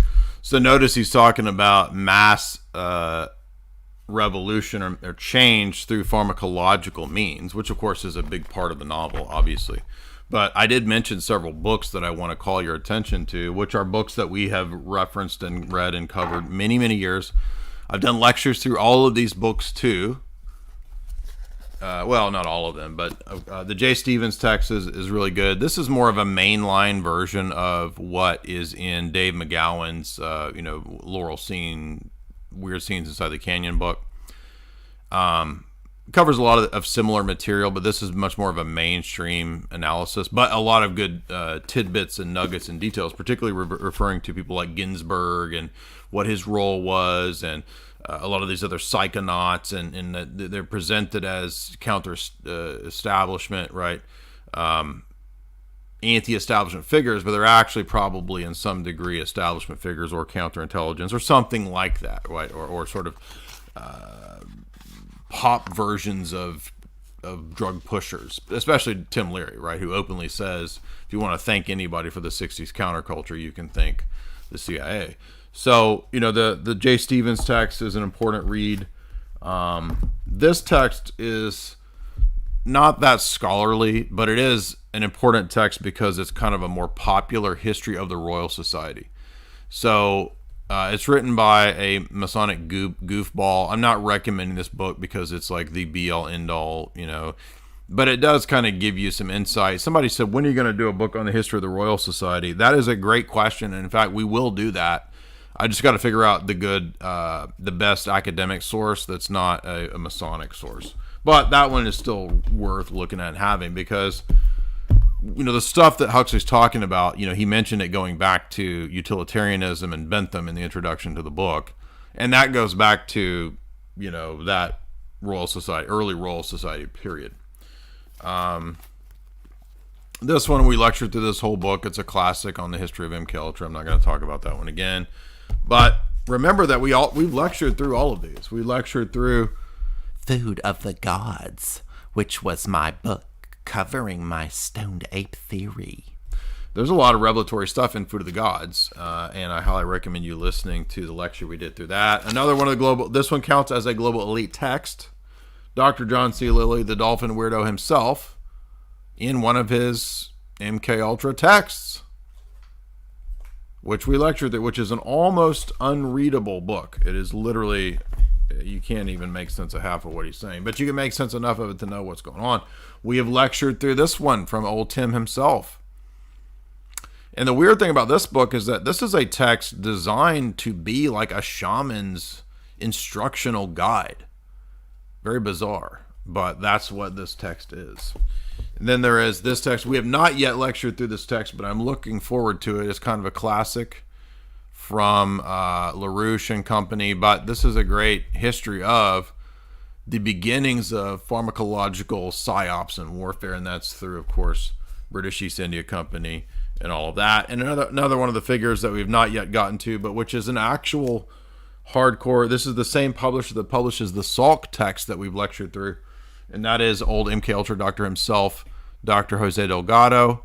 And this is a real book. So I don't know if you think this is a conspiracy theory, but Dr. Delgado wrote an actual book, hardcore, real, physical, solid, actually existing book. People think that this stuff is all made up. He's an actual MK Ultra doctor who wrote an actual book. And you can see that it is actual chapters. It's not a fake book. When I show this stuff, people say, oh, it's fake. That's not a real book. Those aren't real things. Oh, yes, they are. Imagine the level of gaslighting and lying to tell me to my face, as one of the Daily Beast writers did. that these books don't exist. They literally don't. You're making these books up.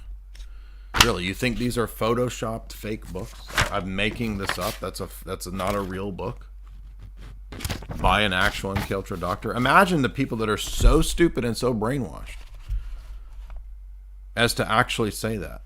And here you'll notice, what does he get to on page 180? Physical control of the brain through electromagnetic, EMF, electrical, whatever, implants, all of that. It's all there. Let's get back to Huxley. For example, with LSD-25 or with the newly synthesized drug psilocybin, which is the active principle of the Mexican sacred mushroom, you can have this enormous mental revolution with no more physiological revolution than you would get from drinking 2 cocktails. And this is really a most extraordinary fact. And it is, of course, true that So, I mean, like, even if you thought I was a fake, it wouldn't matter, because literally what we do here is just lecture from these texts. That's all we do, is lecture from books. So anybody who's a hater, infuriated by what we do, it's like, bro, all I'm doing is lecturing from books that you could go get. But you're all too lazy. Not all you guys in my audience, but the haters are too lazy to even read a book. I guarantee you like 90% of the haters literally haven't read a book in the last 5 years. Biologists are producing a great many wonder drugs, which where the cure is almost worse than the disease. Every new edition of medical textbooks contains a longer and longer chapter on what are called iatrogenic diseases, that is to say, diseases caused by doctors. And this is quite true, that many of the wonder drugs are extremely dangerous. I mean, they can produce extraordinary effects, and in critical conditions they should certainly be used, but they should be used with the utmost caution. But there is evidently a whole class of drugs affecting the central nervous system, which can produce enormous changes in sedation, in euphoria, in energizing the whole mental process, without doing any perceptible harm to the body. And in this sense, this represents, it seems to me, the most extraordinary revolution, that it in the hands of a dictator, these substances of one kind or another. Now somebody said, I can't afford all that. Well, most books you can find on PDF, like, so they are still accessible. I don't read PDFs. I can't read. I hate PDFs. I'm not going to sit and read and stare at a screen to read books, because number one, it's inhuman. It's not human. It's not what humans do. It's not how we're made. We're made to actually have physical, tactile things called books that you actually smell. And I'm not kidding. I think you actually need to go through the aesthetic experience of a book in that way. Now, you could have old scrolls. You can have a pen and ink where you write from a feather, right? Whatever. You put on your big Louis the 17th. Now, the Louis the 16th wig. You puff it. You got a little bit of powder coming out of your wig. You put your makeup on and your dots on your face. You dress up like a 17th century effeminate prince, and you get your goblet out and you read your scrolls. That, yes, I'm for that. That's what we want around here. We want to be a powdered wig prince, right? I'm a powdered, like Lord Windermere. I'm a powdered wig prince. Jamie said I was berries and cream man. That's what we're talking about. That's the only way to read a book. Literally, before I read any book, I put my powdered wig on. That could be used in the most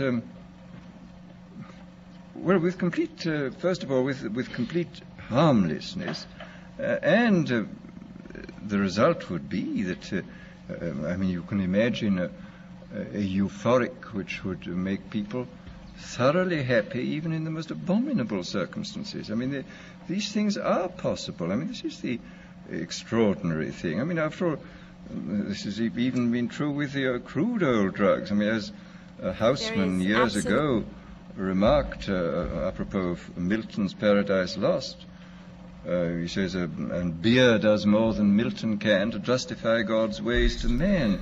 By the way, this is one of my favorite skits. Yeah. If you've never heard or watched the Lord Windermere skit, this is a classic SNL skit. So I'll put that in the chat for you guys there. We were talking today, about the best sketch comedy shows, and SNL has its moments, right? For sure, but I have others that I think are, my favorite sketch shows. But Lord Windermere is funny. That's a classic skit. So there's that, by the way. And people were talking about my British Eyes, British Thighs song. That's also one of my underrated hits. There's that. Go watch the British Eyes song if you never heard it. That's, my take on British synth pop. Of course, an extremely crude drug compared with these ones, and you can certainly say that some of these...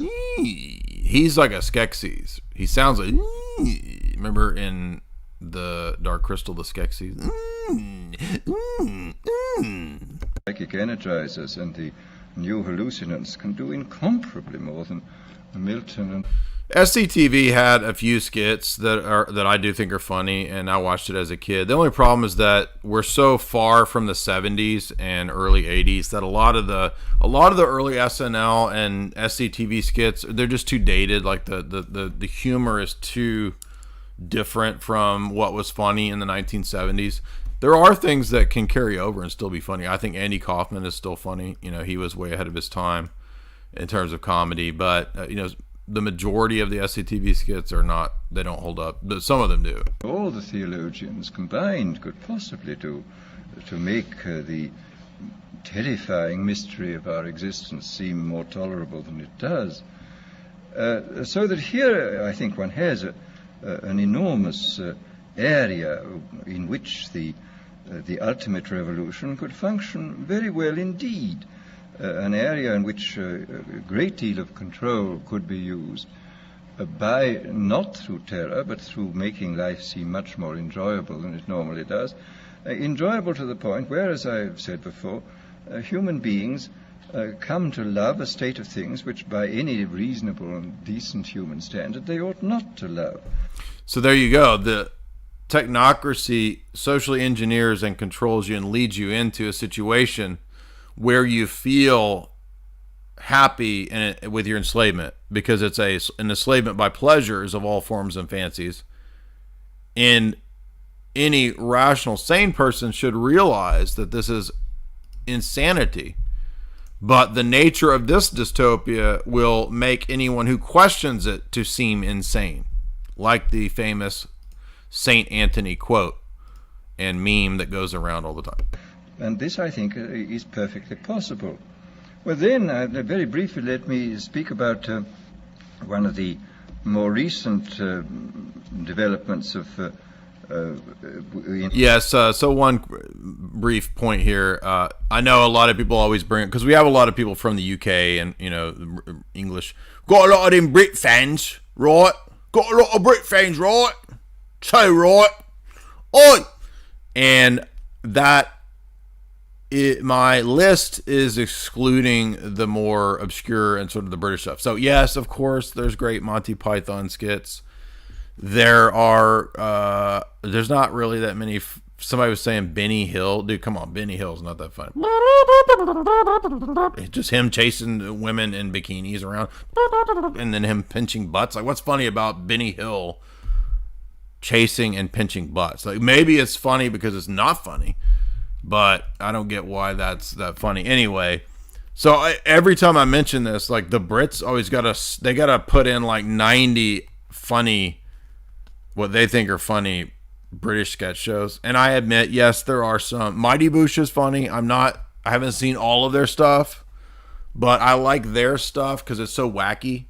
I like that better than these other ones you guys are mentioning. Like Benny Hill, come on, that's like boomer era. That's not funny. And then people were talking about some other British stuff I've never heard of. But that tweet was more popular than I expected. But I grew up in the 90s, and I'm in America. We didn't have all these British shows, except that Comedy Central in the 90s would play Benny Hill, Faulty Towers, Mr. Bean. I didn't really think any of that stuff was that funny. My 90s picks were Tim and, now they're not just 90s, but things that I grew up with, right? So all the way up into the present day. But some of these from the old school are 90s, right? Tim and Eric, these are in no specific order. Tim and Eric, $1 Million Extreme, and Sam Hyde. That's obviously a 2010 era. Jamie Kennedy Experiment, way ahead of its time. Before Ashton Kutcher and all his stuff. Still holds up. Was watching episodes today. Really funny. The State. Okay. That was way ahead of its time. Remember that in the 90s? So MTV used to actually have pretty kind of cutting edge, cool stuff in the 90s.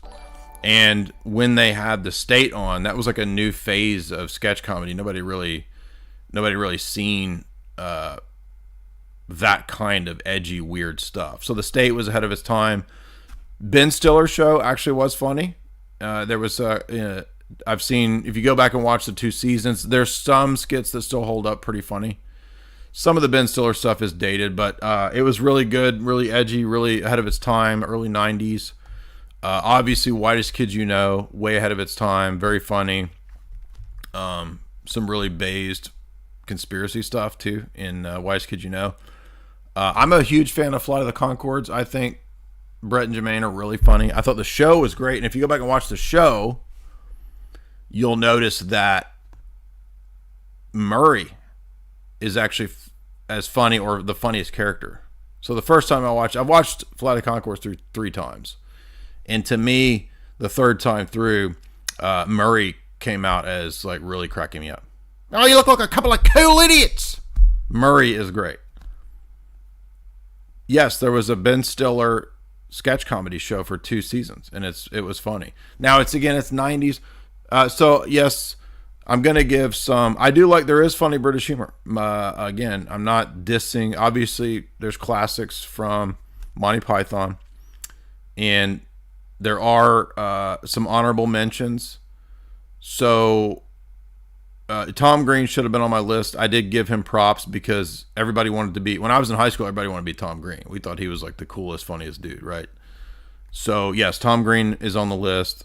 Although he's in this comment where I forgot to put him in the list. So, Mr. Show with Bob and Dave was really good when it came out on HBO. Somebody said, it's true, and Living Color was ahead of its time. I give honorable mention to Key and Peele, honorable mention to In Living Color. Chappelle's Show, Mad TV was good. MST3K and Riff Tracks. Anyway, that's a detour, but I never could get into Kids in the Hall, and I've seen it a million times. I watched it all through the 90s because you were very limited in the 90s on what you could watch because it was whatever Comedy Central would play. That was it. But yeah, no, Tom Green was funny in the 90s, dude. I don't know if people were laughing about that. Tom Green was like, people hadn't done stuff like that, really. And he was kind of doing podcasts before podcasts. Have you guys ever seen the Joe Rogan on Tom Green in like 2006 or so? Like before there was podcasts? It's pretty crazy. In the sphere of neurology, the implantation of electrodes in the brain, this of course has been done on a large scale in animals, and in a few cases it's been done in in cases of the hopelessly insane. And it is, anybody who's watched the behavior of rats with electrodes planted in different centers must come away from. Yeah, again, there are some other shows that had funny moments, so I'm not dissing it. I was just trying to pick my favorites, the ones that I liked. And I'm sorry, I don't think Canadian comedy is the equivalent of British comedy. I've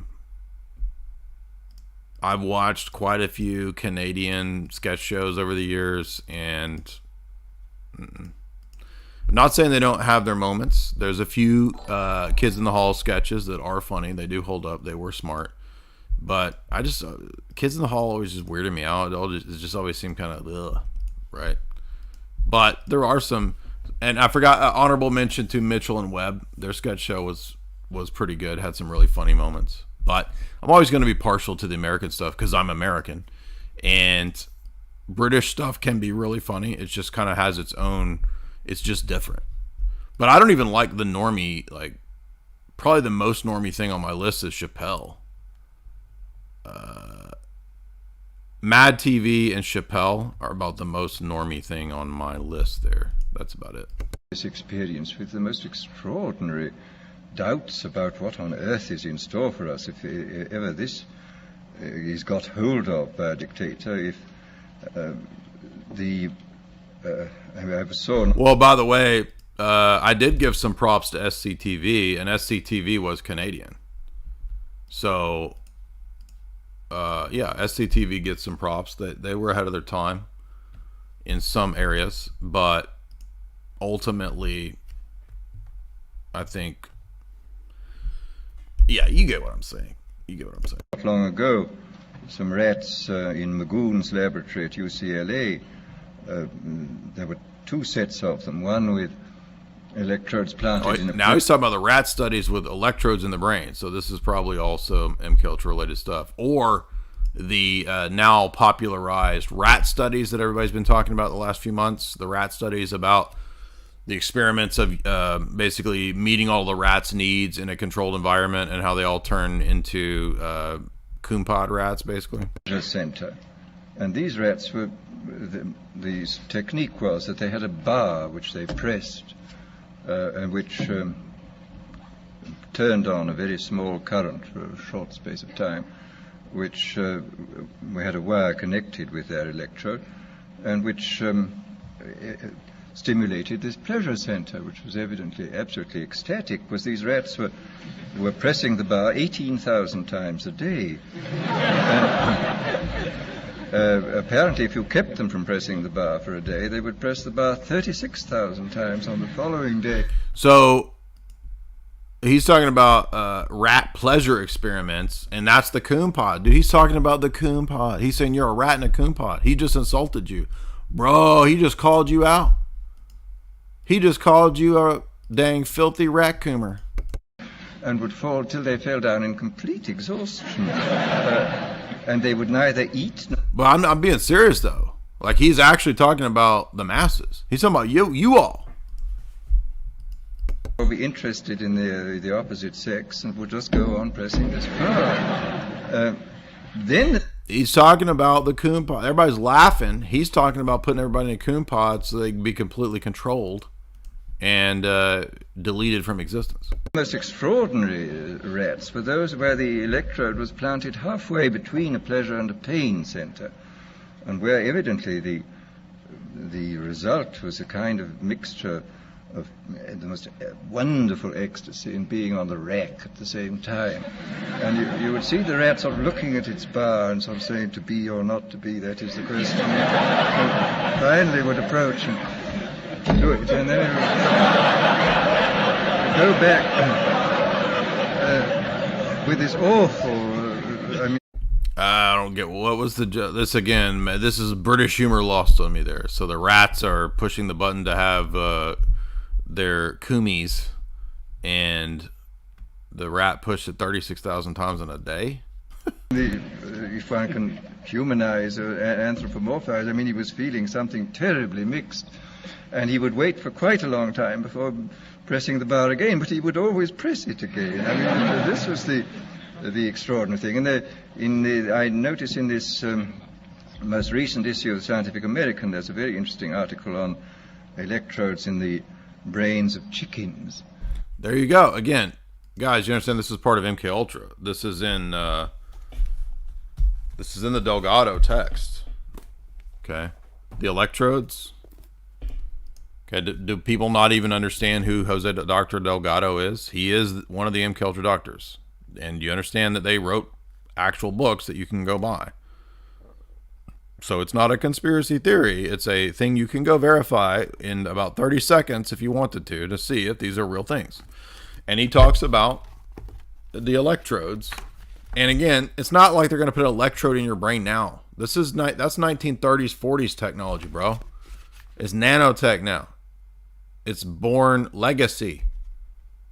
I'm talking about the Jeremy Renner one. You remember when that came out? 2014, 15. What happens in the Jeremy Renner Born movie? Oh, he's got nanotech in him. And yes, we're going to do the Bourne ones next. Now, we did Ben Affleck, right? Nobody watched the Affleck show. I guess they thought we were just talking about Ben Affleck movies, which, if that was the case, I could understand why nobody watched it. But that's not what we were doing. We were doing analysis of the propaganda in the Affleck, the hits and the misses of Affleck, Ben Affleck. And our analysis was fast and retarded, but it was good. And if you didn't watch it, you missed out, because Argo is a movie made with the CIA, as were other movies, openly. I would think that would matter to people. Gigantic Oscar-winning movies made by the CIA with Affleck. We also cover Gigli, which is the worst movie that's ever made to be released in a theater, hands down. And it was a great show, and you need to watch it because it's about the Ben Affleck psyop. But guess what? We're also going to do Matt Dadbod psyop. I'm talking about Matt Damon. I'm talking about Dat Maimon. We're going to do a Dat Maimon episode next where we do the Bourne movies. Because guess what? All the same stuff that he's talking about is in the Bourne movies. Especially when you get up to Bourne Legacy with Jeremy Renner. Now, the one after that was pretty much garbage. Right? Like the Matt Dadbod installment 6 or whatever. That one was hard to watch. It wasn't very good. But the Jeremy Renner one is actually pretty good. And it has all the stuff. I wrote an analysis at the time talking about nanotech and MK Ultra before anybody knew about my website, my blog. I was writing about this stuff back then. It's probably still there. Let's see if it's there. Bourne Legacy. Jay's analysis. Is it still there? I think it is. Let's see. This is a republication. The original publication was from when it came out. Obviously, I didn't write about. I wrote this when it came out, and then I had to do the new website. But I promise you that this was there back at the time. So you can go read this if you want to. It's an old essay, but just an overview that I did of Bourne Identity and Bourne Legacy. But we're gonna do a better analysis in the podcast, where we will go deep into the symbolism and and I've listened to other texts from what's his name, Ludlum. I've listened to Ludlum's books on tape when I was traveling back in the day. Actually, books on CD back in the 2000s, and it's a lot of propaganda and real world espionage too. So this is typically what happens: is people go from the intelligence world and they write these, spy novels or whatever. And I don't remember Ludlum's background, but I think it's something like that. But it's clearly telling you what's really going on in these fiction novels, which is, again, what we talk about. And, we have not gotten to the Bourne stuff yet over the years. We've done many things adjacent to Bourne, and I've talked about it in articles. But we've not yet done a podcast. So next up, since we did Affleck, will be Dat Maimon, a.k.a. Matt Dadbod. We'll be covering Matt Damon Bourne movies, because they're full of it. Full of that propaganda revelation of the method, baby. Full of it. And let's get a few more minutes of Huxley's Berkeley lecture here, and then we will go to the super chats. Part 2 will be analysis for subscribers to the website. Subscribe over at Jay's Analysis for the full lectures and content, the full archives going back 6 years. All of the material, all the Global Elite lectures that we've done, all these texts. Going back, get yourself a dirt cheap graduate level education over at Jay's Analysis or my Rockfin channel. So shout out to Rockfin. We're almost to 40,000 on Rockfin. 40,000 subs on Rockfin. That's a milestone over there. So be sure and subscribe to my Rockfin, the best free speech-based platform right now. Free to make an account. But there's also paid content. And shout out to our other show sponsor, Grand Theft World one of the greatest podcasts out there other than this podcast, Grand Theft World, our buddy Richard Grove. Shout out to our good partner in crime, Richard Grove. They're live right now, so be sure and subscribe to Grand Theft World. They put out a 7-hour podcast on the regular each week. You can't beat that. Recapping all of the best highlights, and you can subscribe to Richard over there right now at Grand Theft World on Rockfin. You can also subscribe to Richard here on YouTube under Tragedy and Hope / Richard Grove. Either one will get you his channel. Just make sure you go and subscribe. We want to get those numbers up, as Gil Bates says. We want to get Richard's numbers up. Richard is a show sponsor. We also have my philosophy course that I taught with Richard. You can access that in the philosophy course lecture link right here. 30 plus hours, history of Western philosophy right there. Guess what? Good news. In, I think, September, we decided on, we're going to be teaching a new course. A new course with Autonomy University and Richard Grove. And that course will be the Global Elite Writings. I'm going to turn that into a course. Yes. Then I'm going to teach a course on geopolitics and espionage. So we got new courses coming out in the next year and year after. We're going to be rolling these courses out because I love to do that. And I'd rather do it with a forward-thinking future of education model like Richard has. Not this dumbass old scam legacy model where you pay a bunch of goobers and bank elites $100,000 to get brainwashed. That's a waste of time and money and mind control, and it's ridiculous. So we're going to let people who are forward thinking, who actually know how to educate people, design actual models of education that work, that are way better than this stupid, lame legacy model that needs to die as soon as possible. We hate the legacy education system over here on my channel, and we all know that. We are at war with it, and the best way to do that is to beat them with better education, better models, and you do that by starting over at Autonomy University right there. The Autonomy Agora Marketplace is Richard's site, Richard's course materials. There's a bunch of other courses over there. Tons of people, stuff I don't even know about. There's courses on starting business, courses on managing finances, courses on our buddy Tony Myers over there. Tony teaches a class on logic and logical fallacies. So I'm not even the only guy doing the philosophy over there. Tony's really good. And if you guys saw when I hosted Grand Theft World with Tony, we had a blast. Which episode was this? If you want a little taste of that, let's see. It was a few weeks back, and I was able to go about the first 4 or 5 hours. But I guess I didn't have my chalk going because I didn't go all 7. But it's, hell, I don't know which one it is. Just go back and find it. One of these I'm on here for about 4 hours. So just go subscribe and you can find it. Let's get back to last few minutes of Huxley, and then we'll do the super chats.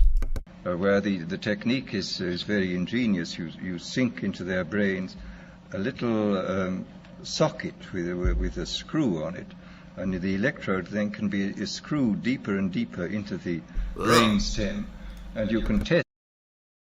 This is some Fauci level stuff with like dog disease experiments. We gotta put the flesh-eating bacteria on the dog and put your mask on, take your mask off, eat a bottle of flesh-eating bacteria. At any moment, according to the depth of which goes in fractions of a millimeter, of what you're stimulating. And these creatures are not merely stimulated by wire. They're fitted with a miniaturized radio receiver weighing less than an ounce, which is attached to them, so that they can be communicated with at a distance. I mean, they can... Hello, he's talking about mind-controlling chickens and rats. I mean, this is MK Ultra, dog. People don't know this. It's in all these other books, bro. You think it's a conspiracy theory? It's in the fucking books. It's a whole damn chapter in this MK Ultra doctor's book. And this is old, dude. You understand? This is not... Oh, well, they just stopped doing it. They don't do this anymore. Because they care about us and they're nice people. And they want to help us. They wouldn't do that. They wouldn't do that. 1969 is when this book came out.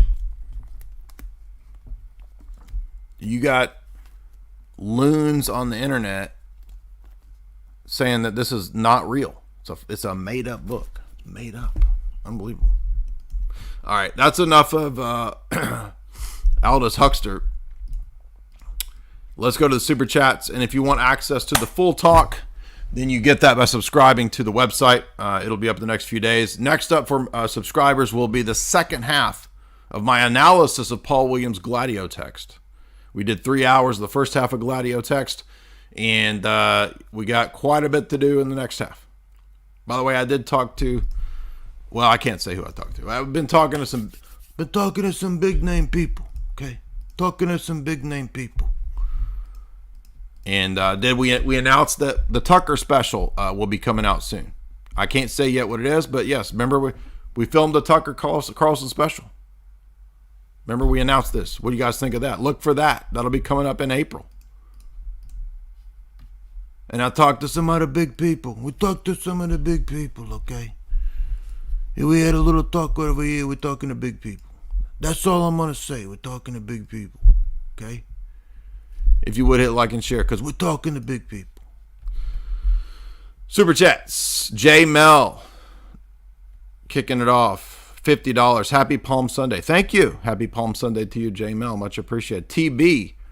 By the way, I think J Mel's going to win the night. J Mel's always a big Super Chatter supporter. Much appreciated. TB 1017. Jay, I've attended a Rokor church. I don't have any knowledge of Russian or Slavonic. Well, get a book that translates the service into the English. Did you study Russian? No, I don't know anything about Russian. The church I go to, the church is kind of half Russian, half English. Do you have any advice on that? Yes, get a prayer book with the English translation. Should I go to the OCA? No. Stay in the Rokor church. Thank you for all that you do. Thank you, TB. Rachel Wilson, $5. High-ranking feminist Bolshevik Alexandra Kollontai wrote in 1918 that once full control was achieved via communism, the final revolution would be against nature itself and the environment and human nature. Exactly, expressing the very thing that her comrades in England, in the Fabian circles, also believed in. And if you read the Ratu book, remember that Lenin and his wife, Krupskaya, were big fans of Sidney and Beatrice Webb. So they were all on the same team. And I think you mentioned that. Well, you say, Rachel, in your next Super Chat, $5, I forgot that Kollontai was educated with the Fabians, Sidney and Beatrice Webb. Yeah, that's because Krupskaya really loved Sidney and Beatrice Webb. She was the Bolshevik commissar for social welfare. Yes, yes. Ghost Salad, $5. Thank you for that, Rachel. Ghost Salad, $5. By the way, guys, Rachel's book is Occult Feminism.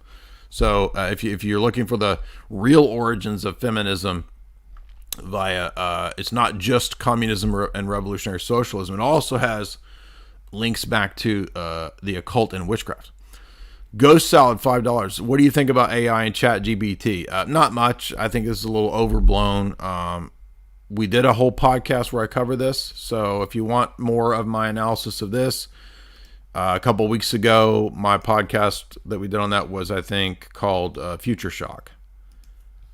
And hey, I can't believe we hit over 1,000. We had 1,040 at one point tonight was the high point, which is pretty high. I don't usually get that level on any night. We get a little more on weekends for sure. We get usually 600-700, but to get 1,000, hey, that's great. Thank you guys so much. So glad to have so many more people. And I think after the Tucker special comes out, hopefully we can bump that up. And we got more big stuff coming. Don't forget to get your tickets to the events that are in the links in the show description, the live events. And in the next day or two, probably tomorrow, I'll have the big Hollywood event with Mr. Hollywood.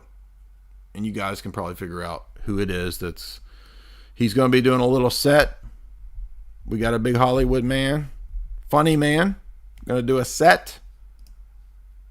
And I made him the lead. So Jamie and I will do I'll do my normal comedy thing where you have, well, it's a secret for the Hollywood event, but then Jamie's presentation, then my philosophy presentation, and then Mr. Hollywood Man, big Hollywood man. And I'm not joking, I'm being serious.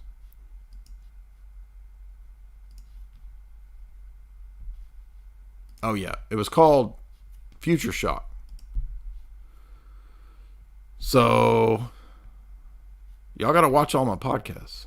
You got to watch them all. You can't skip. Because when you skip, then you ask me, and then it turns out that the thing you're asking about was covered the day that you skipped class. That's the thing. You can't skip class around here. No tardy slips allowed. You immediately go to detention. So there it is right there. Again, we don't have a date for the Tucker special. It will air in April. I guarantee you, you do not have to worry that as soon as something that big for my work, you will be notified. In fact, I will be notifying you of the Tucker special until you get sick of me talking about it. I mean, what do you think? What you think, man? All right. That's what I think about ChatGPT and AI. I think it's overblown, not that big of a deal. But maybe I'm wrong, and I just don't get that it's like everything is going to change and the Skynet's taken over. I heard an OCA priest say that it's tapping into demons.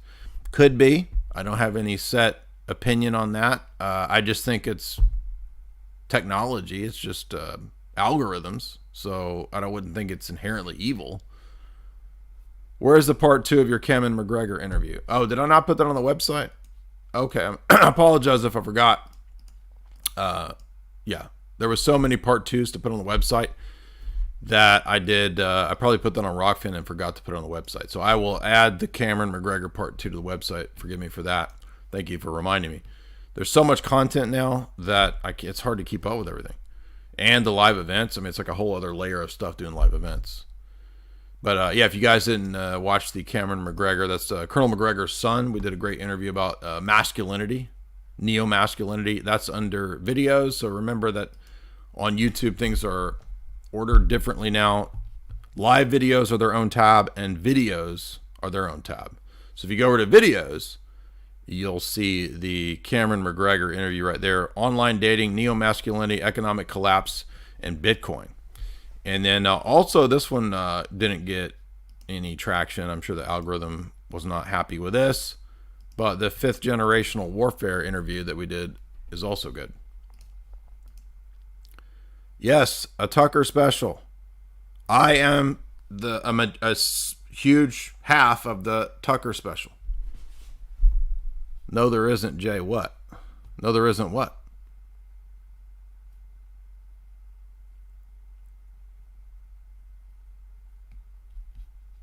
I don't know what you guys are talking about. Yes, a Tucker Carlson special. Not me on a show at night with Tucker. A special. And it will come out, and I guarantee you, I will make you aware of it. You guys don't have to worry. Just if you follow my stuff, you're going to be updated. So follow me on Twitter. By the way, we're getting up towards... We're gaining. We got almost 42,000 on Twitter. We'll be at 50 pretty soon. So follow me on Twitter because we're approaching 50. Anyway, we got to do these super chats. Code Blue 666 $5. Who is Illuminati? Is it CFR, Trilateral Commission, or the Council on Foreign Relations? Well, the CFR is the Council on Foreign Relations, bro. Those are all steering committees that are part of the power structure. The term Illuminati may or may not be very useful or helpful in this context because there's a historical entity called the Bavarian Illuminati, which were philosophes of the Enlightenment period, of the French Revolution period, who believed in basically a proto-form of communism and socialism based around something like Plato's Republic. So they definitely influenced today's technocratic elite. But I don't know that there's any necessary lineage of secret occult rulers from that time till now, because it's basically the wealthiest people on the planet who have written many books and have many plans that they openly talk about to create a technocratic global government on the basis of Plato's Republic. And if you don't believe me, then go listen to the 50 or 60 lectures that we've done through their books. So that's who the real controlling power structure is. And I would say start with my Tragedy and Hope lecture series. Kevin Farrell, $5. They use it because it works. Use what? Mind control? The mind control is switch from radio and print to TV and TV to computers. Yeah, exactly. And phones. I use manufacturing consent in advertising. Yes, we've been watching Mad Men, Jamie and I, and it's all in Mad Men because he's one of these out of OSS into the ad world guys, right? Don Draper. Adam 1912, $10. Billy Graham's Business Church offering. Thank you. I run the Billy Graham Business Church, and that is your tithe, and you are excused from your pay piggy dues this month. Kevin Farrell, $5. Modern hypnosis is the Facebook, Instagram scroll, infinite scroll. That is, exactly. YouTube Shorts, TikTok. These are sprinkled in to make you never, you just continually scroll. It is also used to manufacture consent. And you're saying that is part of your job as an ad man. So we got basically Kevin Farrell's basically Don Draper over here. And he's telling us that he uses the algorithm and the never-ending scroll to manufacture consent. Exactly. Boltel Inc., $10. Thank you, brother, for what you do. Keep informing the masses of the truth. Say something in Peter Griffin's voice. I don't know if I can do Peter Griffin because I didn't really watch Family Guy. So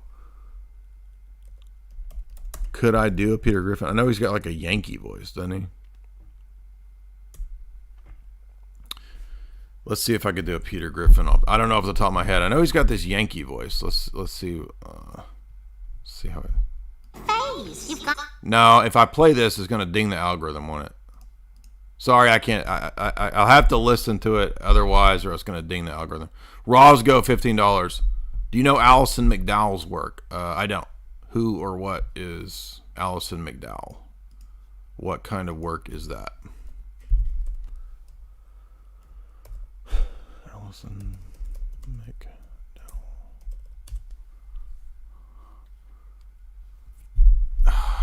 How to spell it? McDowell with a W. Alison McDowell. Okay, I don't know. Sorry, man. I don't know who that is. I see some kind of boring government figure. Surely that's not who you're talking about. So, Roscoe, I apologize. Thank you for the super chat. Don't know who that is. Gnome Sane, $5. Why are the neocons Trotskyites? Because they saw that as a way to influence and control the new government and the new situation where they found themselves when they fled from Stalinism. And so they adopted a new strategy, which eventually became neoconservatism. And this comes from William Kristol, who was a follower of Trotsky. So they rebranded as a strategy and technique. And this is where we get the Rand Corporation. This is where we get Herman Kahn. This is where we get Volstetter, Kristol, and this is where we get neoconservatism. White people, space boat, $1. Jay, have you watched Babylon Berlin? I did. Jamie and I watched the new Babylon Berlin. It's frustrating that it's not on Netflix. Much love. Have a fantastic Holy Week. Yes, it seems to be that, spoiler alert, Garyon was being used by the Carl Jung mind control doctor to, in some way, be an experiment for the creation of some kind of army. But I'm guessing this army is going to end up being some kind of SS or something. But it's like all wounded. So it's like the Wounded Warrior Project under Carl Jung, SS. I don't know. I don't know what's going on. But it's something like that is what my guess is. But we did watch it. And I did a breakdown of seasons 1 and 2 of Babylon Berlin, or 1, 2, and 3, whatever, a year ago. Also, what do you take as a holistic remedy for allergies? I've moved south and it's destroying me this spring. You got to keep moving south till you hit Key West. Nothing really works except to Allerseton worked pretty good, and then Coof happened, and then you can't get Allerseton. It's like the price for whatever reason. It's like $50 on Amazon for that stuff now. So I keep finding decent things that work at health food stores, and then they go out of business. So I wish I had a better answer for you. Because all the products that I buy, they go out of business. I have to go buy another product, or I can't get anymore. Splash that no cap, $1. Are you a Mercedes guy? I like Mercedes. I think they're cool. BMX 1966, $20. Have a holy week. And Posca J. Thank you, BMX. Longtime super chatter, longtime supporter. Shout out to you. Much appreciated. Gary, $50. Tying up to J-Mel. Says, I was thinking of attending an Orthodox liturgy. I saw that local church is doing liturgy. Is this a different type of liturgy? I wouldn't think so. Posca is Posca, so no, go ahead and go. That's the right thing. So you're just not used to the Orthodox pattern and rhythm of doing things. So thank you guys so much. Remember that the second part of this will come out in the next few days for subscribers to my website, or for